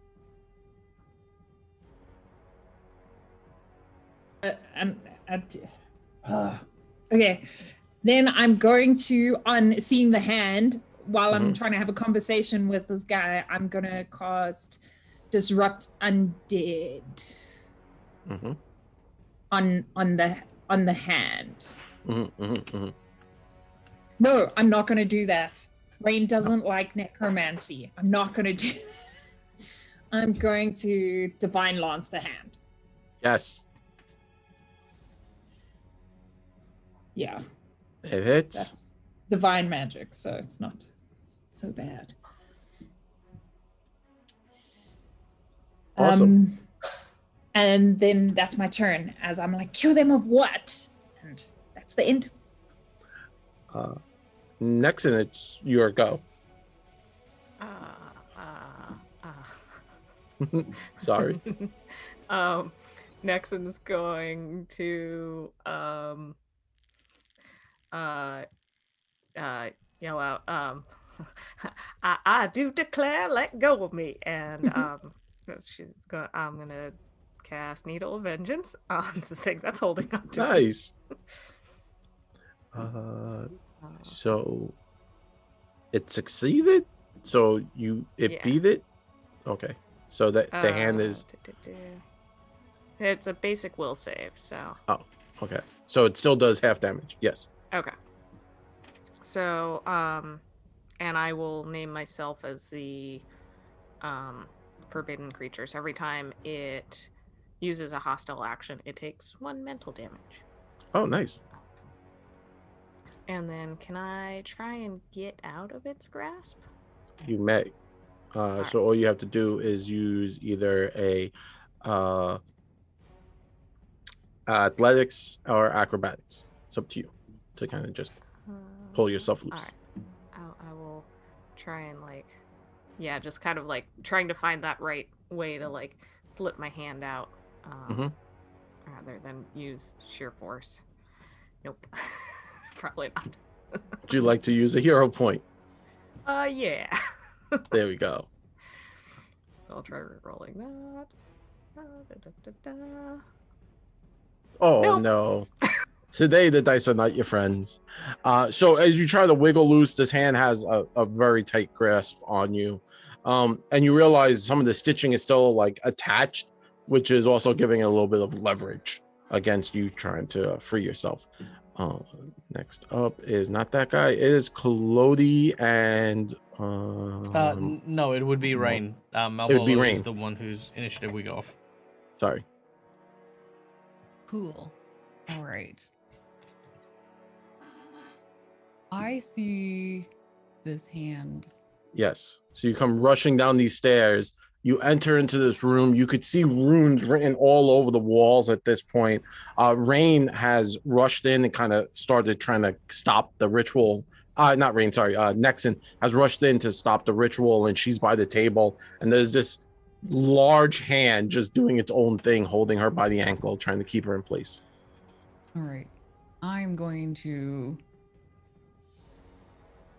try to attack that particular hand in that case. I'm going to use produce flame. Yes. I'm gonna just light up my hand. I'm gonna try to grab the hand Mm-hmm. while I'm holding it. Yes. Do it. Nice. Yeah. Perfect. Hand, not Cool. the foot. Leave her alone. There you go. So yeah, you produce this flame and you burn the hand, and the hand's kind of reels back from the fire. Okay. Good. Since it's further back, as my final action, can I just try to hit it with my sickle then? Yes. Leave her alone. Okay, we'll just kidding. Sadly, it misses. And you slash, and it's a hand, so it's hard to hit. It's wiggly. Yeah. Nope, sorry. And I should remove these people from the list. Go away. So at least burn it. It jumps away. I try to slash at it and it's keep moving. I'm like, I just have to kill this thing. We have to stop this ritual, whatever it takes. Yes.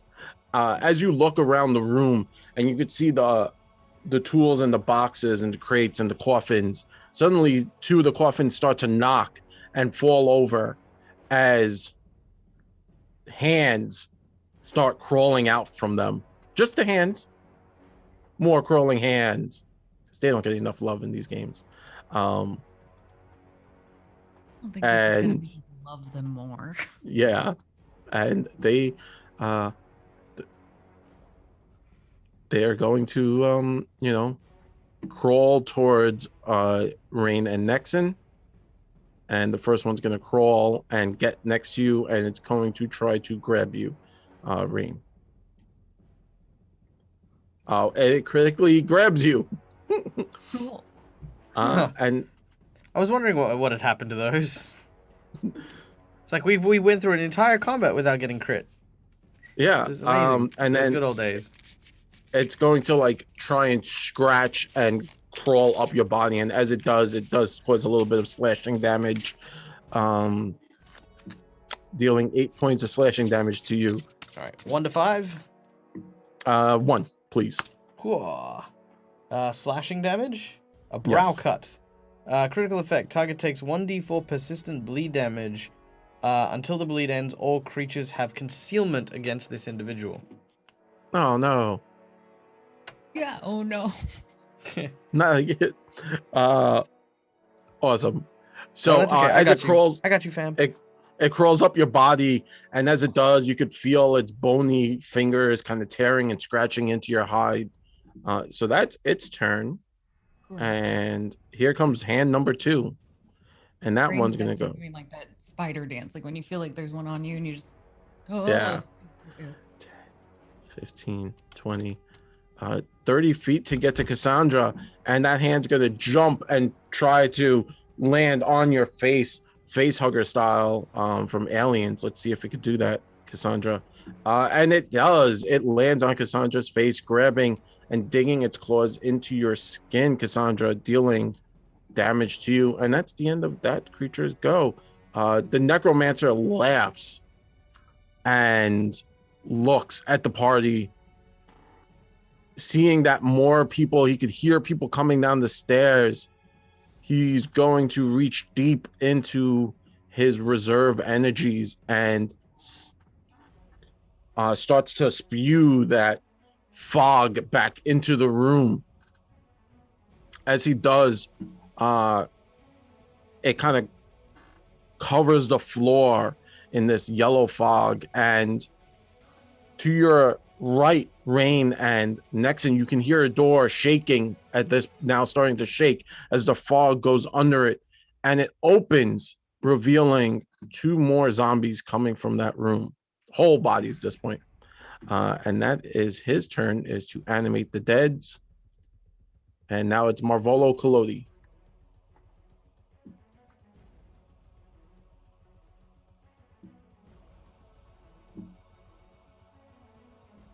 Uh-oh.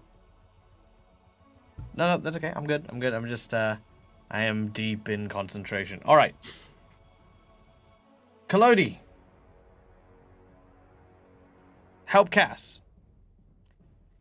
And Kalodi will 5, 10, 15, 20, and will draw out his puppet arm blade and try to cut the crawling hand.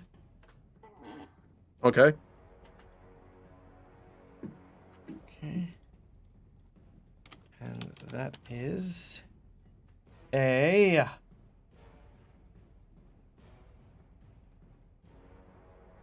Ooh, A still a hit? hit. Hell yeah. Oh yeah. What I want to hear. That is... Oh, hang on. I did 10 points of damage to myself. Don't do damage to myself. But that is 10 points of damage. Yes. I will take that away. And this one is crawling hand number 2. 10 points of damage. Kalodi slashes into this little beastie, cutting it in two. The hand falls off of Cassandra's face. What else would you like to do? All right. Malvolo quickly moves. 5, 10, 15, 20. Makes his way over to here. And as he does so, he gets to the door here and he goes, okay, let's try this. And I want to use my quick crafting skills to basically close, lock, and barricade the door. Sure. Make a craft check, please.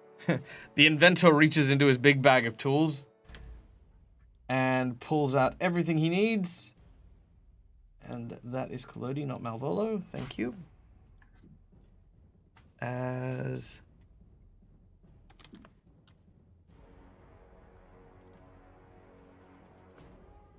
Will a 30 do? Oh, yes. So the creatures, as they start to shamble towards the door, Marvolo rushes forward and Night of the Living Dead style just starts to barricade the door, shuts it. So a 30 is pretty high. I don't know if they're going to be able. So they're just going to try and shamble out as it is their go. So let's see how these zombies do. Let's make a athletics check and see if they could beat a 30. Nope. So that one goes and cannot get out. So you could hear them scratching on the opposite side of the door, trying to slash and grab their way out. This one's going to go. And sadly, that is not enough to, Marvolo is really holding the door shut at this point. But it is the top of the round as this giant hand that is on Nexon is going to go. And it's going to try and now squeeze and crush Nexon's as it holds you. That does hit. So let's see if... Oof. Oh. Ooh. Yay. So it crushes and you can feel your bones breaking under this creature's grasp. And it takes 1 damage. It does take 1 damage, yes. And that's its go, because it grabbed you and did the stuff. Cassandra, it is your go. I'm gonna look around now that I've rushed in. Can I look and see? I imagine he's trying to reanimate what's on the table. Is there any other very quickly to glance defining things that I can be like, oh god, there's a vampire in the corner or something? No, there doesn't seem to be any other undead now filling the room. Okay. Marine doesn't want me. I don't want to use necromancy in front of Marine. So what I'm gonna do is I'm gonna cast Divine Lance on the giant hand again. Yes. I'm gonna do that. Oh, you're just being a bit careful today, and you do not hit. Do I want to spend a hero point? Wait, what? Okay, no, that's not. I don't have that yet. Can I be able to notice that you're using necromancy? I'm a little preoccupied with a hand right now. Yeah. I just like this is Becca. Not this- Yeah, Al- but I also feel like te- if I use disrupt undead, it's gonna be kind of like blatant that like all of a sudden.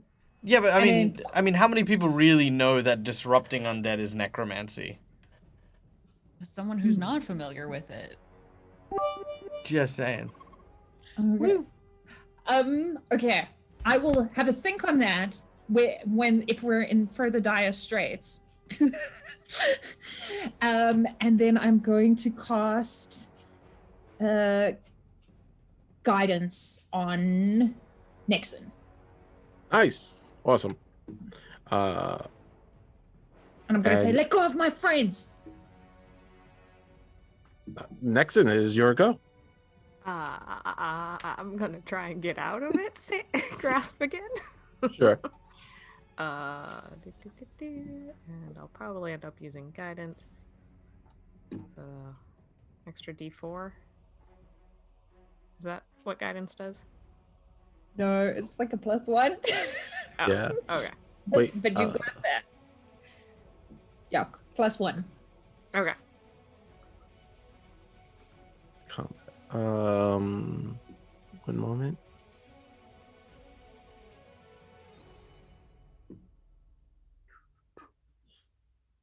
Let me see. It's a bit harder than you thought. So you're still kind of like wiggling, and the creature's really got a tight grasp around your ankle. So if you want to cast a spell, or if you have, Yeah. E- yeah.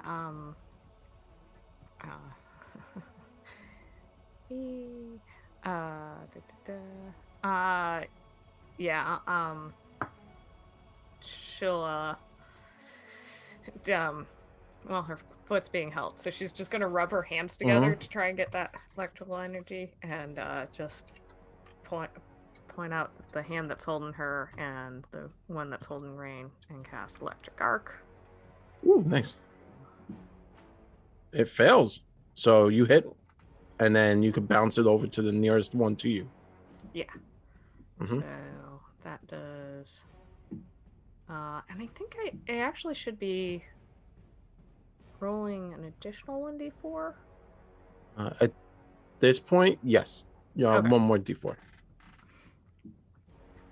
Alright, and then the one holding Rain. Oh, it critical failed. So you Yeah. nice. Is it off me then? It actually might be dead. Oh, good. Even better. Yeah, it is dead. So it fries, and it does that thing with, like it tenses up and just falls off of Rain onto the floor. Ugh.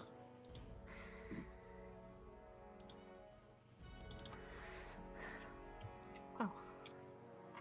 Alright. I think that's all I can do.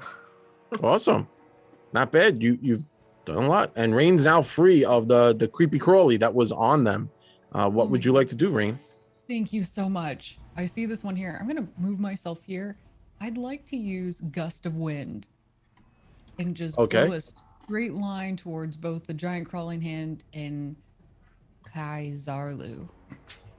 Oh, sorry. Yeah, that's their name. The Necromancer. The Necromancer. So it essentially creates like a 60-foot line. which is Yeah, like it does. menace. Yeah. So I believe they both need to make a save against. Fortitude DC save. On here it says 19. It's on your spell save, so it probably would be a little higher. So The let 19? us. 19. Yeah, it's, I believe, probably be a little higher. So it'd probably be closer to 22. Okay. So let's just see. take 20. So let's see if they. I don't know if this thing can make any kind of save like that. Good. We'll see, right? All right. 20.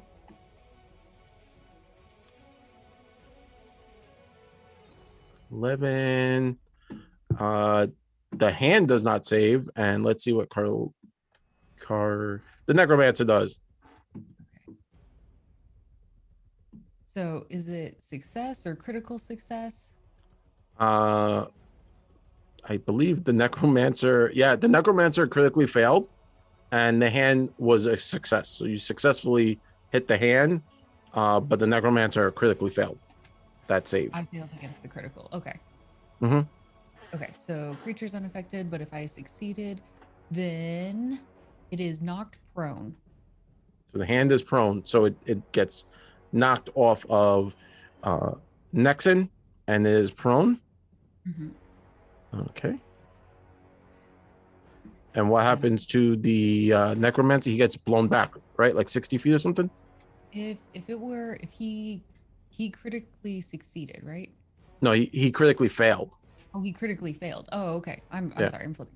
The creature is okay. pushed 30 feet into the wind's direction, knocked prone, and takes 2d6 bludgeoning damage. Oh, okay. Roll 2d6. Actually, 5, 10, 3d6 because you would have knocked him right into a wall. Here's the initial 2. Let me add in one more. It's not high, but that's okay. I was just gonna roll that there.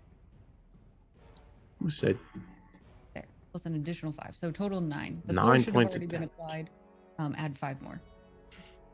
Got it. So Ooh.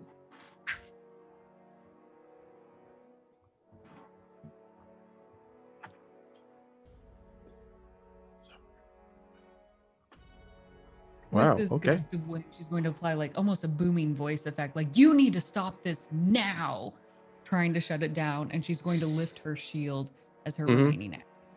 Awesome.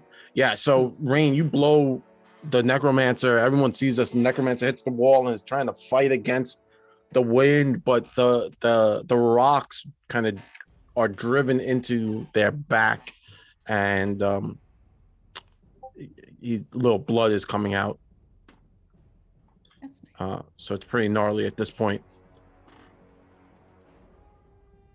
Fun days. Let's see what else goes on. Is the necromancer's turn. The necromancer kind of stands from the floor looking at you, Rain, and says, "Do not tell me what to do, child," and fires from their hand 3 magic missiles directly at you, which are awesome because they just hit. They just do what they want. Yeah. So, but it's never a lot of damage. It's always just it's always like a D4. 1, 2, 3. Okay. It went better as we went along. Yeah. A little less.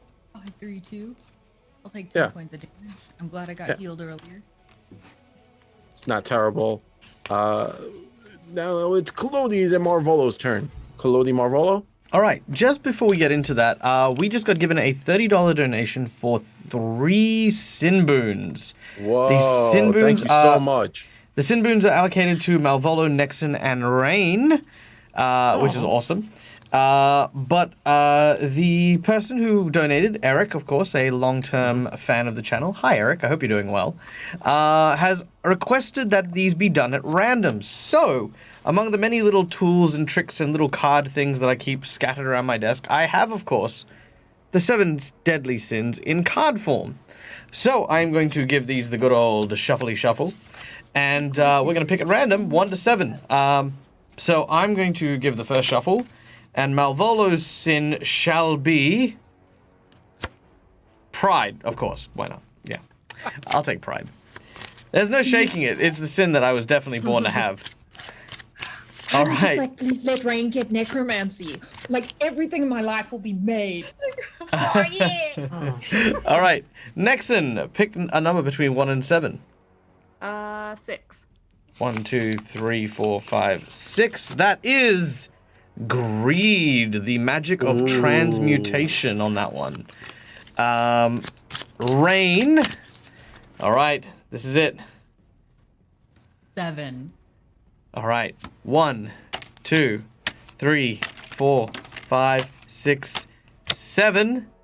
You also get pride. Oh, nice. Yeah, look at that. All right. And in addition, we have received just again another $10 donation from an anonymous bidder. So thank you so much. Thank you, If Anonymous. if that anonymous person, if wishes to stay anonymous, oh, it was you. Okay, good, very well. D Mystic, you can choose who gets it, who gets the other sin boon and what that sin boon is, and I will add them as we go. Thank you so much, guys. And one last kind of quick announcement, and that is we are $11 away from the boss battle bar being completed. So yeah, just an FYI, guys. Yeah, let me get these going. And very quickly on my turn, Kalodi. So sorry, I must have missed it. Is Kaizalu in any way, shape, or form maintaining the ritual while this is happening, or is he just here? He is here. The ritual is happening. It looks like Nexon might have disrupted it fairly well. Okay. As there would have been definitely more zombies in this room. Sure. Okay. In which case, Kalodi is going to go for Kaizalu, and Malvolo is going to step over to here and use his medicine check to heal both Rain and Nexon. I'm not going to use my 20 thing. I'm just going to take a critical bloody thing on it. Which actually means that, according to this with my medicine check, it means that when I treat wounds, I heal 4d8, and any condition happens to be removed. Or, wounded condition. So, 1, 2, 3, 4. You both heal 20 damage. Nice. And does that also remove the bleeding damage from the cut? It does. Sweet. All right. So move that, and then Kalodi moves over, and we'll choppity chop.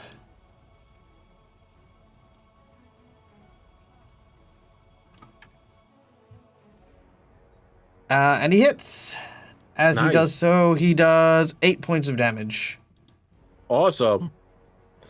I believe that might have taken him out. 8 points. Yep. Did it roll? I don't think it rolled on him. I can roll it again if you want. Please and thank you. Okay, there we go. That 13. takes him out.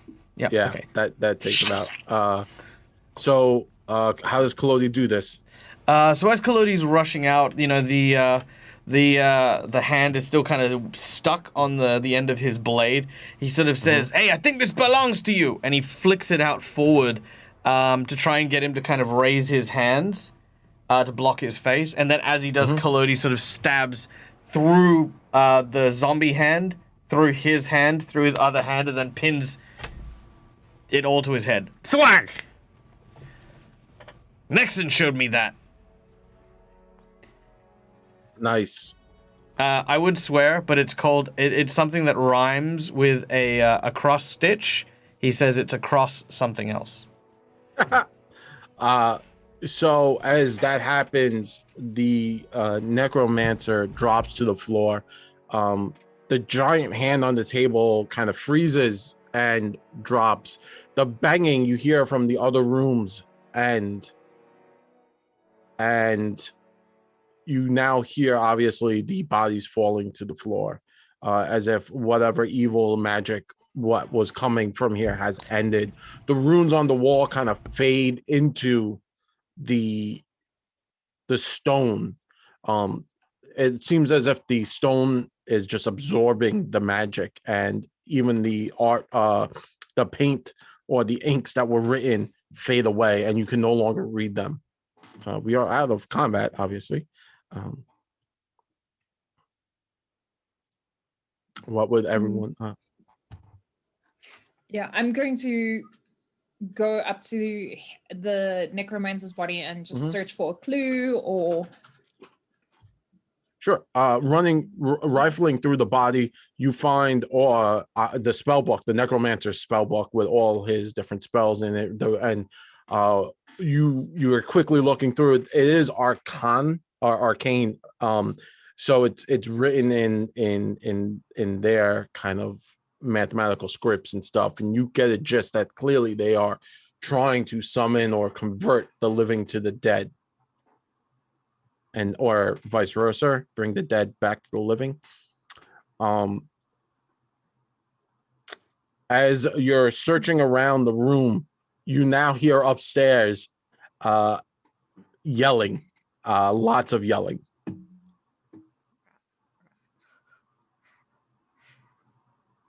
Oh, no, I guess they figured it out. Yeah, I have a feeling we're gonna be in a tiny bit of trouble. A little bit.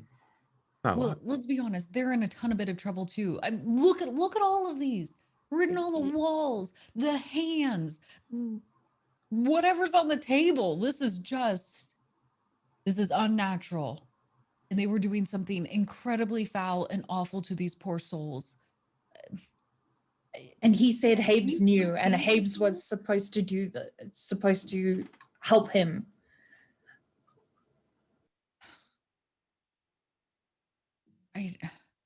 We need to undo this before they come down. Anything.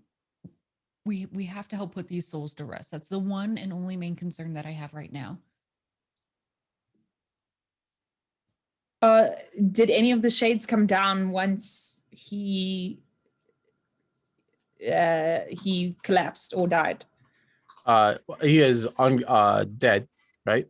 And no, they did not come down yet, or they haven't entered this room. I'm gonna say they aren't in this room. I don't know if here's where we can put their souls aren't here. So and then I'm gonna show the book and say, was this the book he was going through, Nixon?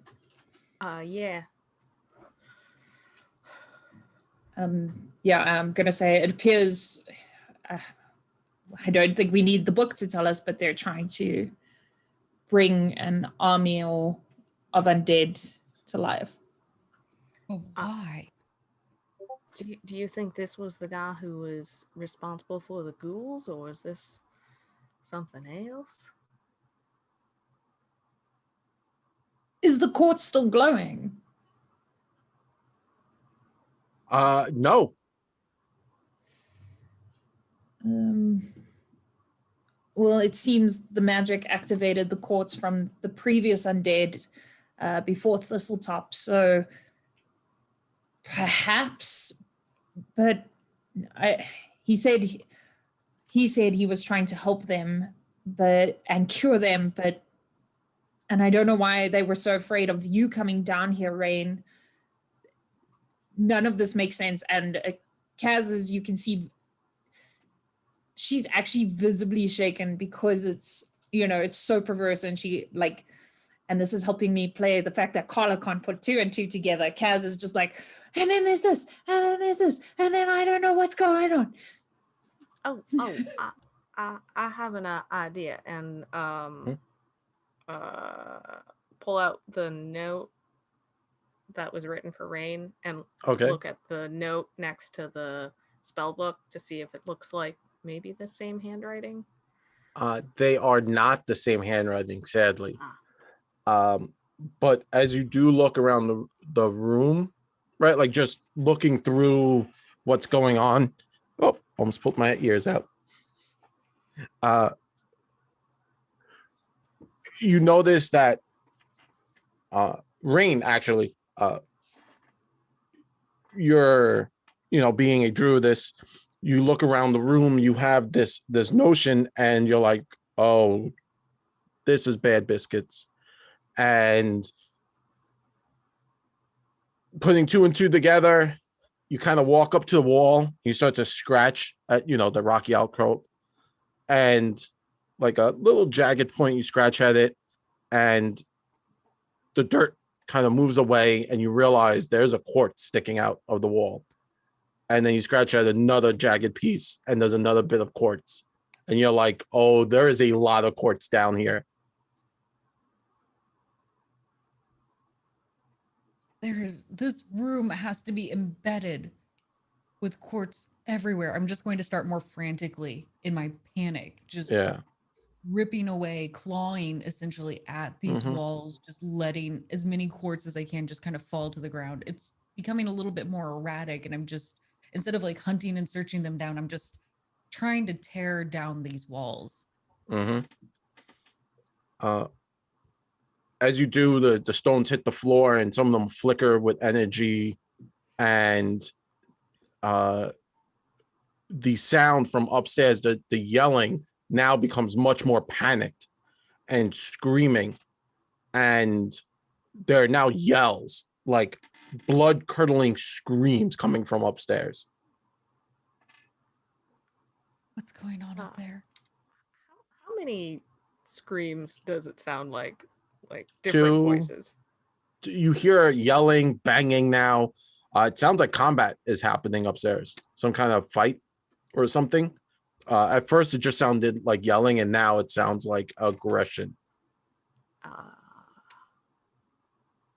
We should go find out what it is. If the quartz is falling out, maybe whatever they've been trying to control, they've lost control of, and we need proof.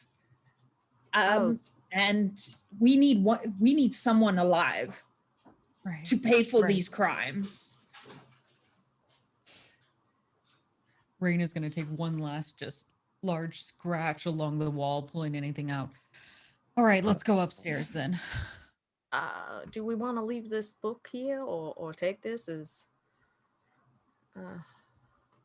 Nixon, maybe you should take it for additional evidence, and we'll destroy it once we've shown it to Sheriff Baylor. Mm-hmm. And I'm very clearly giving it to Nixon, like in front of Rain. I'm not keeping the Book of the Undead. Here it is. Weep. Perfect. I like that. You're like, I'm not touching this. It's like, I found this book. Take it. I am in no way reading this and learning things from here. Yeah. Okay, let's brace ourselves. I don't know what's going on upstairs, but hopefully we'll get some more answers. And Rain is going to charge up the stairs. Charging up the stairs, you come into a room. You're coming back up into the front hall where you were, and to your horror, you see the two brothers. One is on the floor. Something is assaulting them, tearing at their body, and the other seems to be slumped over one of the tables in the room. At the door, you could see Habe. Habe's back is torn up. The clothing is torn on their body, and you could see they're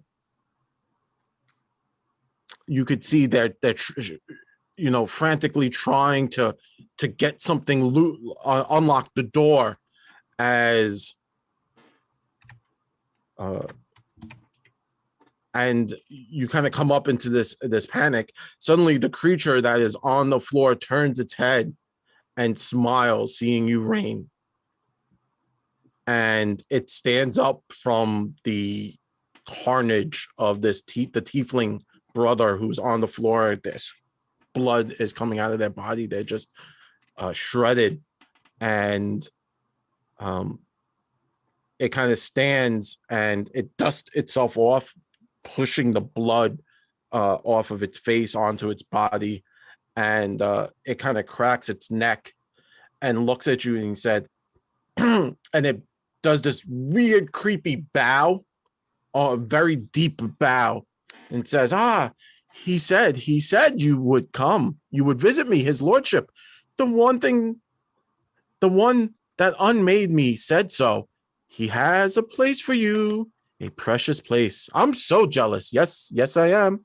He has a message for you. He made me remember it before he made me I hope I haven't forgotten. The master would not approve if I forgot. Now let me see.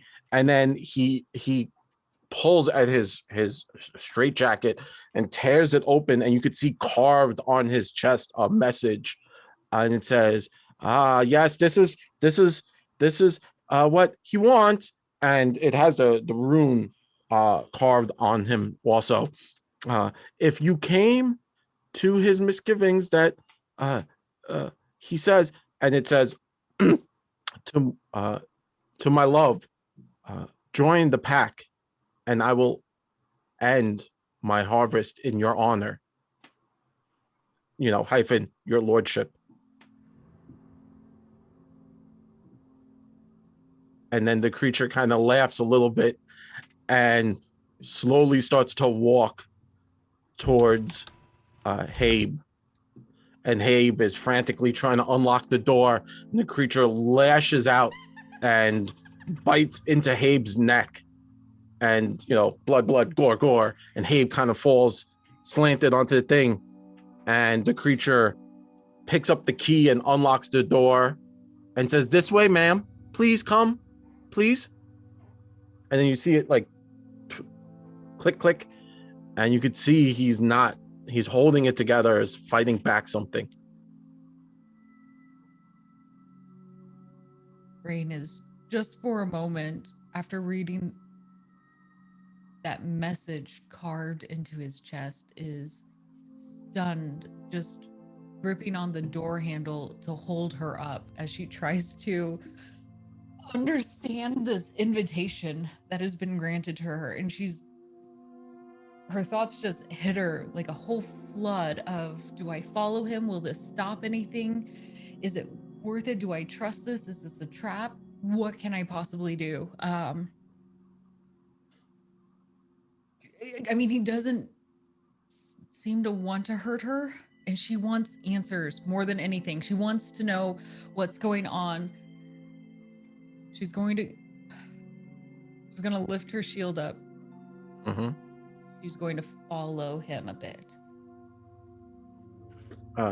So walking towards him, you see now Habe is slumped, his eyes wide. He's still alive. He's holding onto the wound, onto his neck, and this creature, Grayest, you would assume this is Grayest, the one who survived the encounter, Smed smiles and shows rows of sharp teeth. "Yes, please, this way. I will take you to him."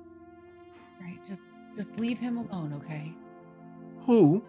Leave the good doctor, and I'm going to follow you. "Good? No. This doctor, he will be one of us. I will unmake him like the rest." In due time.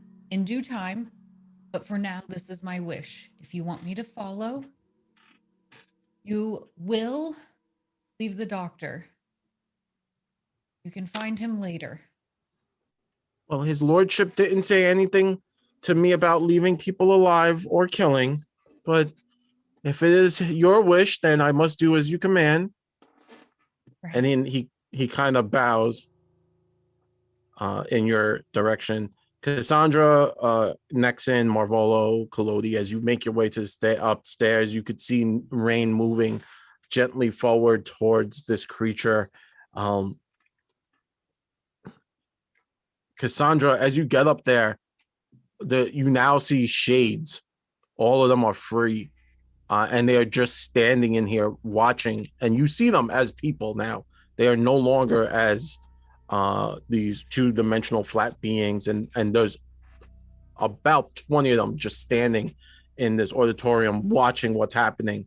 And your friend, right, the one that you've kind of created a friendship, and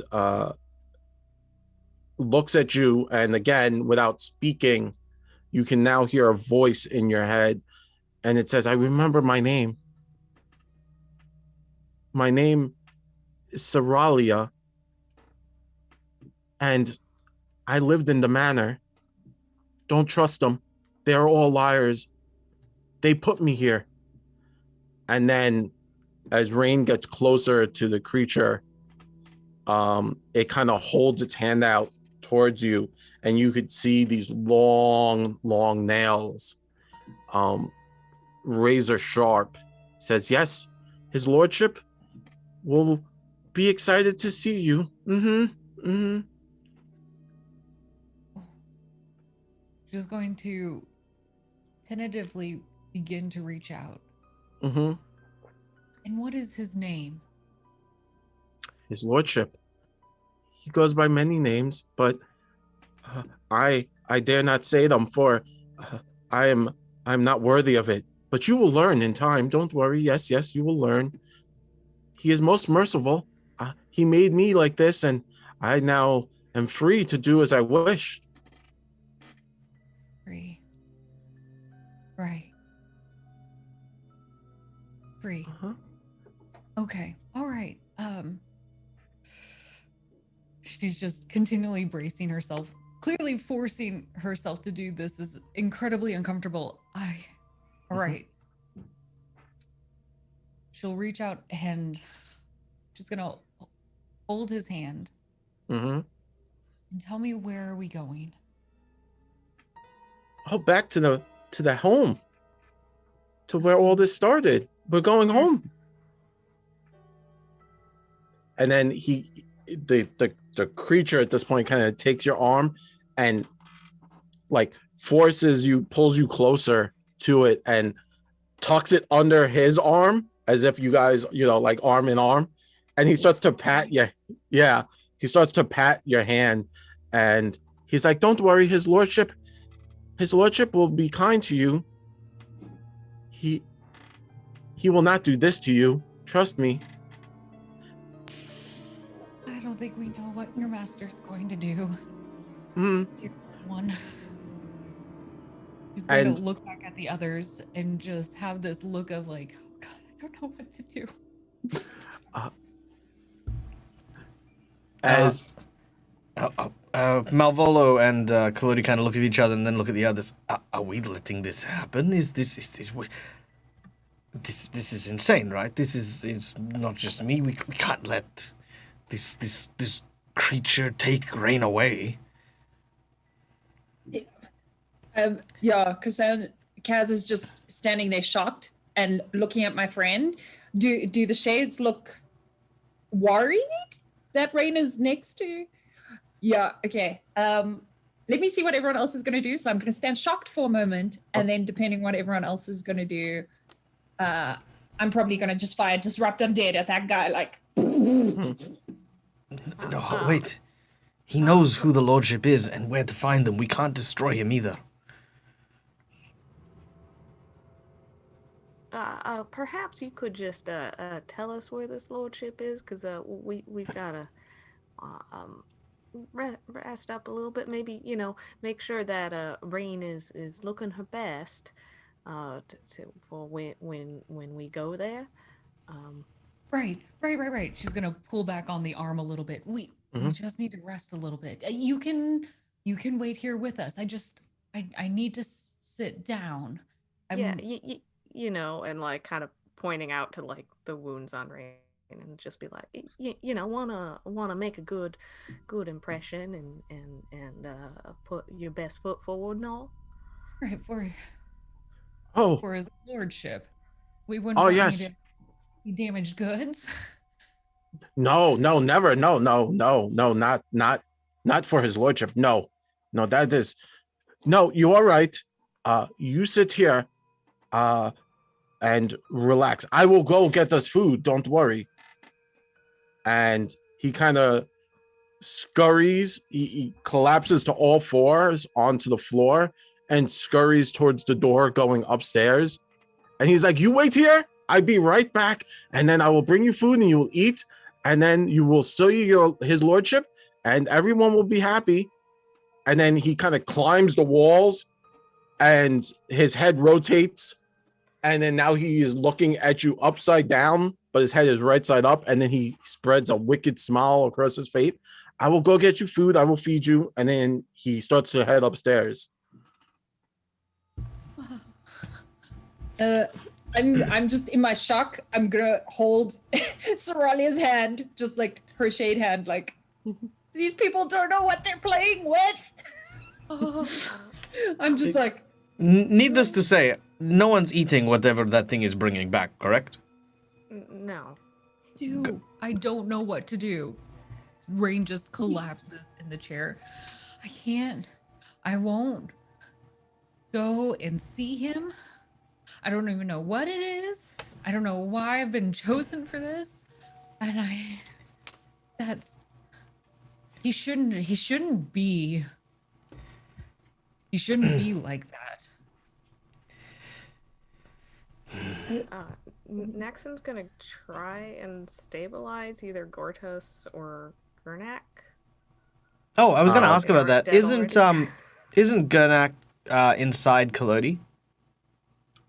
I thought you guys left him outside. No, he's inside me, and I'm wearing his clothes. Oh, we went. Oh, okay. Oh, I apologize. The other brother is alive, perfectly fine. Yeah. The other one on the floor, the bulkier one, is on the floor. That is on the floor, bleeding out, and so is Habe in the corner. You know, the player in me is sitting there going, man, I kind of want to let the brother die so I can tell the other brother, and that way he comes and joins us on a quest for vengeance. That's just the bastard in me, but... That is horribly manipulative. It is! Go for it, but... It is horrible, but it's like, but, you know. No, Malvola, however, is well, I see, the thing is I'm not a doctor. I have no Hippocratic oath. The thing is I know how to pull things apart, so I've learned how medicine works to a degree, right? So I'm going to do this in the truest and most random kind of way. I'm just going to flip a goddamn coin and decide what I'm going to do, because heads, I'm going to heal... what's his name? Habe. Tails, I'm going to heal the brother. And if by some miracle it lands in the middle, I'll heal them both simultaneously, because I can actually do that. I just don't want to. Fine, I heal the brother first. No, sorry, yeah, I'll heal the brother first. Fine. Yeah, just people keep dying wherever we go, so maybe having some survivors that can be like, it wasn't us that killed him, might be beneficial. I am the And doctor. then, you know, Give me your hold white this coat. I take Habe's white coat and I put it on as I get a nat 20 to heal the brother. Nice. Quit undressing people and taking their clothes. Look, Yeah, really. not all of us can run a fruit store, okay? Do you want to buy a wooden scrimshaw? No? Because usually when people buy them, they buy one, okay? People need food every day. Some of us don't have the luxury of daily income. I'll then go and medicine check the other dude, the Habe, if he's Habe? still alive. Habe is... One moment. I have to see if he will survive. I mean, He roll will his bleed survive. out. A 1. Yeah, he's still alive. All right. I love how. I guess he's alive. All right. I'll heal. I'll medicine him too. 23. Okay. Marvolo has fully stabilized everyone at this point. So Habe and Gurnak have been stabilized. They're no longer dying. And so Marvolo is over here just kind of patching them up. Rain, you're sitting down. Nexon brings up a good point. Should be less dead people. And Now there's none. yeah, because now there's none. Cassandra, again, you see the spirits and they look worried. And then all of a sudden, a new spirit appears. Did you just kill someone? Yeah, oh yeah, the guy you guys let go upstairs is murdering people to feed Rain. Oh. Okay, I don't. I am. As I see it, I'm gonna look to Soralia because Okay. you know I don't know if I would have put this together, and I'm gonna point to the new one and say, where did they come from? And I'm gonna check like it doesn't look like Gornak or No, it doesn't look like that. Yeah, those are blatantly like you would know if it was Gornak of them. There's the Yeah. horns and everything. As you look, Sorelia looks at you and she frowns, and then all the spirits kind of raise their hand at the same time and they wipe their foreheads, and the symbol of the 7-pointed star appears on all their foreheads. And she looks. Only Cassandra can see those, though. Only Cassandra. The spirit looks saddened and ashamed of who they are at this point. Kind of like they should have done more, maybe fought harder, but they were sacrificed. Yeah, you can now hear again that now there's a step thud coming down the stairs. And then I'm good. sorry, at that point, I think when I hear a thud and I'm like, that sounds like a body. And then I'm gonna say, I forgot ghouls eat people. The food, he's murdered somebody upstairs, and I'm gonna start running up the stairs. I'm gonna grab Cassandra before as she's running. No, wait! He's murdering people upstairs. He's gonna murder us. He's after Rain, not us. I'm gonna shout back at you. He is murdering people upstairs. Like we're saying the same thing. We can't rush in recklessly. We have to come up with a plan. He's the only person who knows who the killer is. I know he's a killer, but he knows the lordship. Maybe we can trap him in a room. Of course, the cells. We'll force him into a cell. He's not Rain. gonna talk. I don't even know what information he has. I mean, he seems to know where the lordship is, so. At this point, Malvolo will kick Collodi Collodi will kick Malvolo off Cassandra. Yeah, you sit here and you try and figure out exactly what to do. Let's go, Cass, quick. Wait, he just might be amicable because he thinks we're on his side. If Cass goes, I'll follow Cass. I'm gonna turn around. There's not another new spirit that appeared. No, not yet. I'm gonna say there is a room. This room is filled with 20-ish shades of people they have murdered. I'm sure Habes can tell us, or we can figure it out, but we cannot let this continue any longer here. And then I'm gonna turn to Rain and I'm gonna say, for someone who looked down on me for a moment in our previous trip, you would let him continue living like that to further our own ends. And I'm going to be like, you should be ashamed. All of you should be ashamed. And I'm going to run up the stairs. Because fuck it. And Collodi's like right behind. Sorry if we do need him to find out more. I'm so sorry. As Carla. As Kaz, no. No, I like it. It's great. Malvolo is like sitting on the floor. His chest hurts from where Collodi kicked him, but that's not the part of him that hurts the most. Tis hard. Aww. Nexon, what are you doing? Are you following Cassandra? Or are you gonna kind of? Next is probably gonna look at like whoever's still in the room and be like, is there a risk that they're gonna turn into ghouls? Maybe we should lock them somewhere before we run after more. Pointing to the to Habes and Grayson. Yes, I'll take care of this. We need to help Cass and Rain.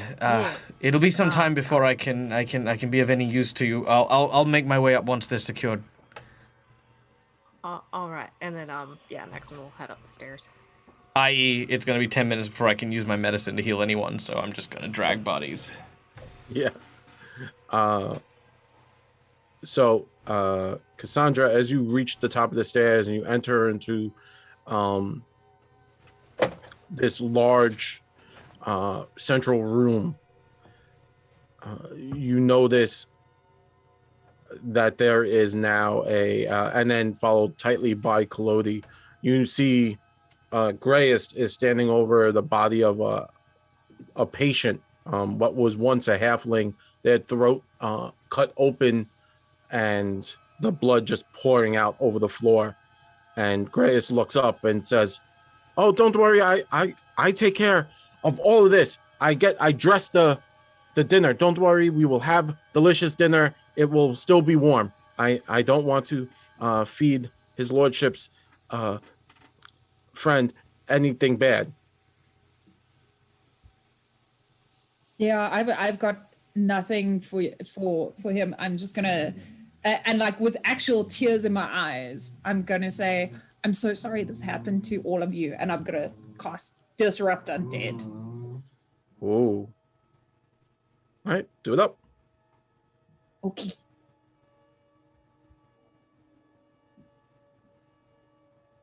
Sorry, just finding it. Actions. Okay, Disrupt Undead. And yeah, let me. Ungraced. Mm-hmm. You failed. Okay.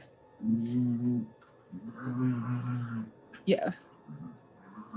Nice. And if it is an action, I can cast it 3 times, and I'm just gonna keep casting, like Keep burning it? you know when you just be like, Yeah. like it's not right.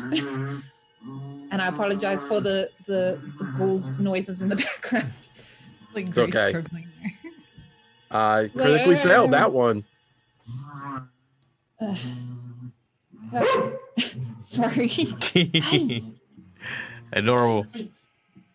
And then one last time, because why are you making this so hard? Just die. Die. There you go. But in All right. like the kindest way. Kalodi will do the same. Well, not cast Disrupt Undead because I can't. Oh.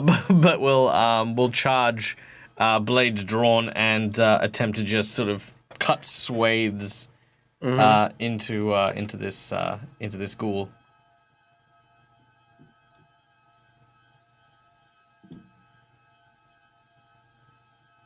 Nice. That's a hit. 13 damage. Yeah, this creature is still standing, shaken and confused as to what is happening. Did I have time enough to approach so I can get a second attack? Yes. Sweet. I will do just that. Second attack. Oof, no. Nope. Just Kalodi, as Kalodi spins to turn, the blood kind of gets under his heel and like knocks him a little off centered and misses Grayest. And Grayest, at this point, Nexon, you kind of get to the top of the stairs. You look into the room and you could see Kalodi and Cassandra just raining hell down on this person. What would you like to do, Nexon?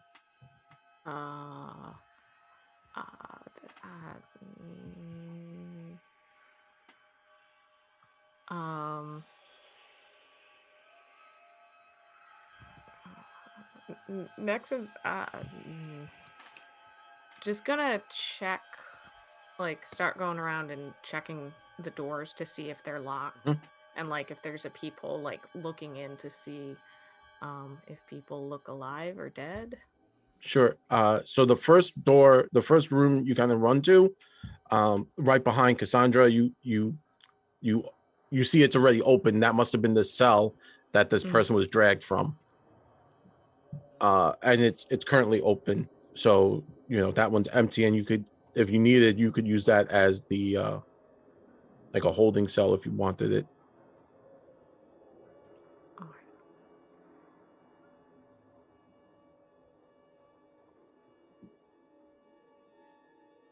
Would you like to cast a spell, or is that cool? You're like, yeah, she's just gonna kind of go door to door, and start trying to checking assess like, the other doors. yeah, are there any other ghouls in here, or undead, or just normal Yeah. people?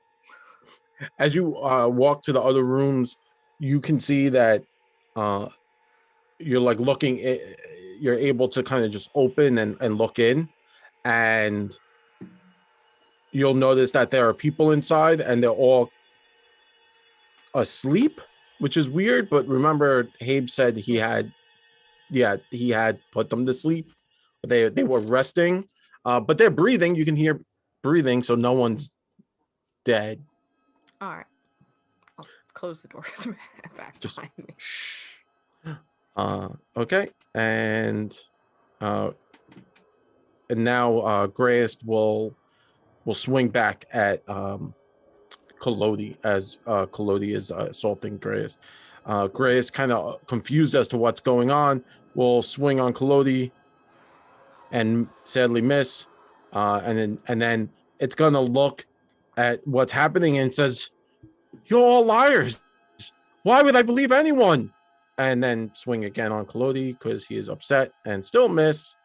And he's going to kind of try and step back. He's going to take a step. And that's the end of their turn. Rain, what would you like to do? Rain is going to make her way up the stairs, and Mhm.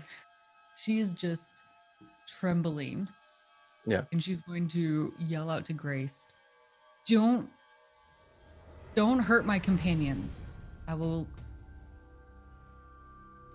go with you if you don't hurt them. And I want you to take me. I will go with you to meet his lordship. Just wait for me outside and let me say my goodbyes.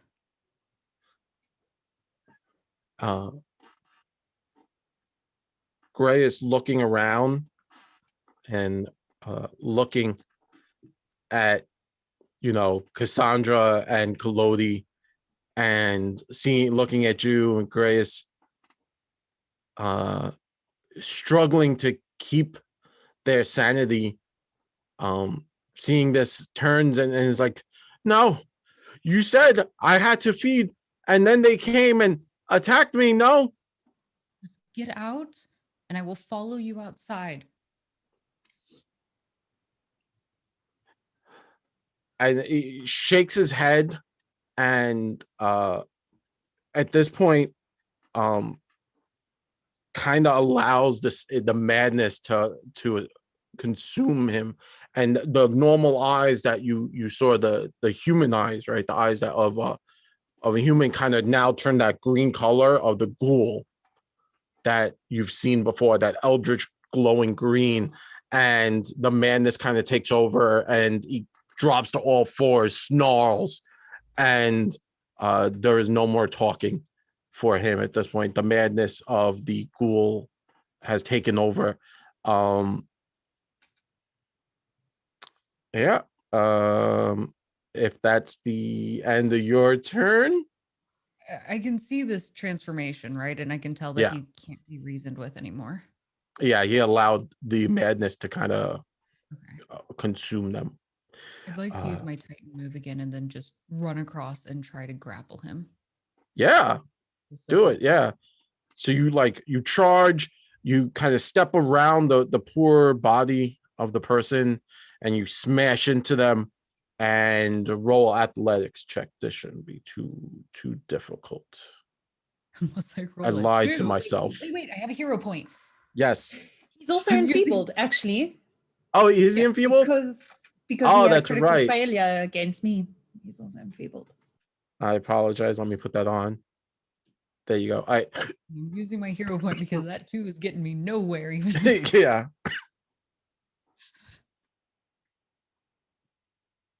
Okay, a little bit better. 30-20. Yeah, 30-20 is exactly what you needed. So you smash into him, pounding him into the wall, grappling.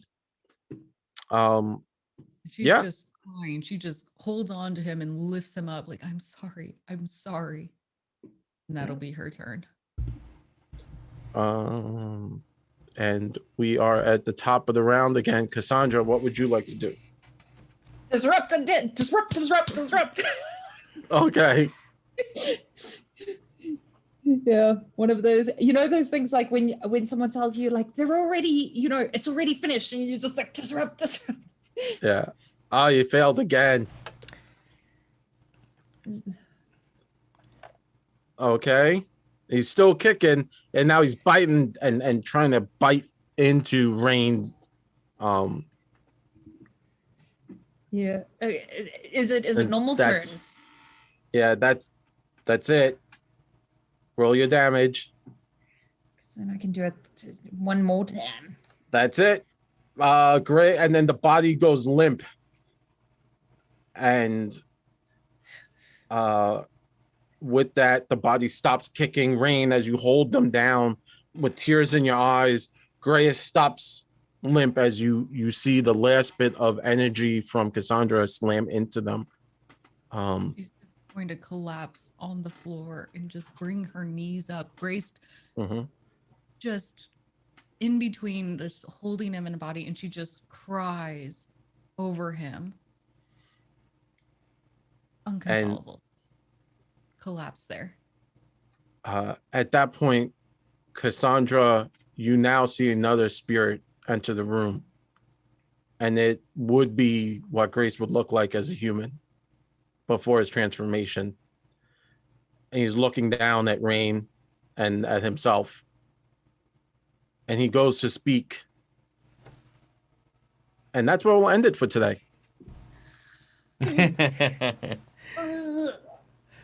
I'd like to take a moment to point out that is the perfect place to stop, because if there's any exposition that's coming, guarantee we'd forget it by next week. Yeah. I'm writing it down. Ah, look at you. Oh, what? Hey.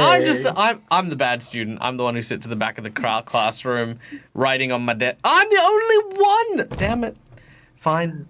Because then everyone's got new. Yeah. Well, I don't need to write notes. I just need to know the noise it makes when I land a natural 20. There you go. I do want to say thank you to everyone. And of course, I want to thank Hero Forge for sponsoring us, allowing us to use these really cool minis, which we've gotten like really good at making.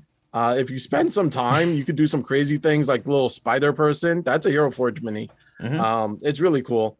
And of course, you have Twilo over there sitting next to Rain. I appreciate that. Of course, I want to thank all my players. Thank you so much for being here. And I'm going to throw it over to them so that you can hear when they're not being creeped out and forced into emotional baggage stuff. Here with me, you can find them when they're having real fun and not being harassed by my ghouls and my zombies. So I'm going to throw it over my Zambies, and I'm going to throw it over to the one and the only, the wonderful Dawn. How you doing, Dawn? Thank you very much. Hey, good. Yeah. You can, when I'm not here playing this fun game, you can find me over at youtube.com/roll4initiative, where I make videos with my partner Ryan about tabletop RPGs and our other geeky interests. And you can also find us on Twitter and Instagram at R4iVlog. And hey, I do videos sometimes about note-taking stuff. So,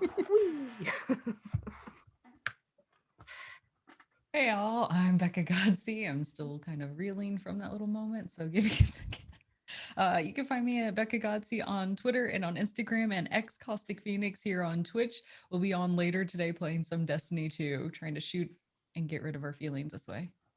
Yes, that's healthy. I'm Colin. You can find me at DumDumDie, spelled DumDumDie, every Tuesday on Twitch and every Wednesday on our podcast, where we play a homebrew adventure. I'm Michael. This is my place, this is my face, and I run a whole bunch of Dungeons and Dragons and Pathfinder and other role-playing games here in this space. Thank you to everyone who follows this channel, because honestly, if anything can be said about my channel, it is a place where a great number of incredibly talented role players, performers, and entertainers gather to just have a good time and have a lot of fun.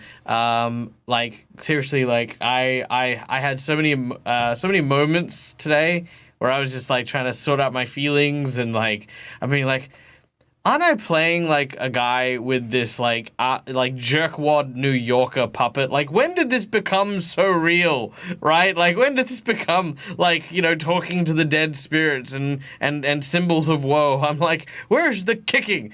And I needed to have that wrestling moment to like sort out my feelings, because yeah, no, it was such a good one today, and that is of course in no small part to the wonderful and the amazing GM Jared. Thank you very much. And I am your host for today when it's not Michael, and I am GM Jared. You could find me at nvngpodcast.com, where you could listen to my podcast where my players, not these amazing players, my New York players, and we play through multiple different things. Also, you can find me here on Twitch every Wednesday at nvng. Sometimes I play Valheim, and that game is fun. You should join me. But of course, I want to say thank you to everyone today. This was fun. I know we went a little bit over time, but it's okay because we were all having fun. And I'm going to throw it back to Michael to take us home. Michael. Absolutely. All right. So as always, guys, we are going to go and raid someone from a lovely channel. We haven't actually seen these guys for quite some time, so we're going to go raid our friends over at Praetor's Rejects. Now, I had the absolute pleasure of meeting these guys when I was in America for Gen Con 2019, so do be sure to give them all the love, all the support, all the follows, because that's how we work. We share love, we share all of these things. Now, another special announcement. Sadly, we will not be here next week for Rise of the Runelords, as next week is GaryCon, and there is a big virtual convention that is happening online. We have lots of people in both the audience and the cast who are going to be in attendance of this wonderful and amazing convention, including myself, who will be featuring on the Loch Geneva Twitch stream, along with a whole bunch of other Australians playing a bunch of Aussie things. I think pretty much at Rise of the Runelords time, we will be doing a panel discussing how role-playing games have shaped and changed the world. So that's a very, very cool and interesting topic, especially from the group that we've got going. So be sure to tune in for that. Guys, stick around and, of course, earn those big dag dollary dues with the raid. Until next time, as always, game hard or die trying. Good night, everyone.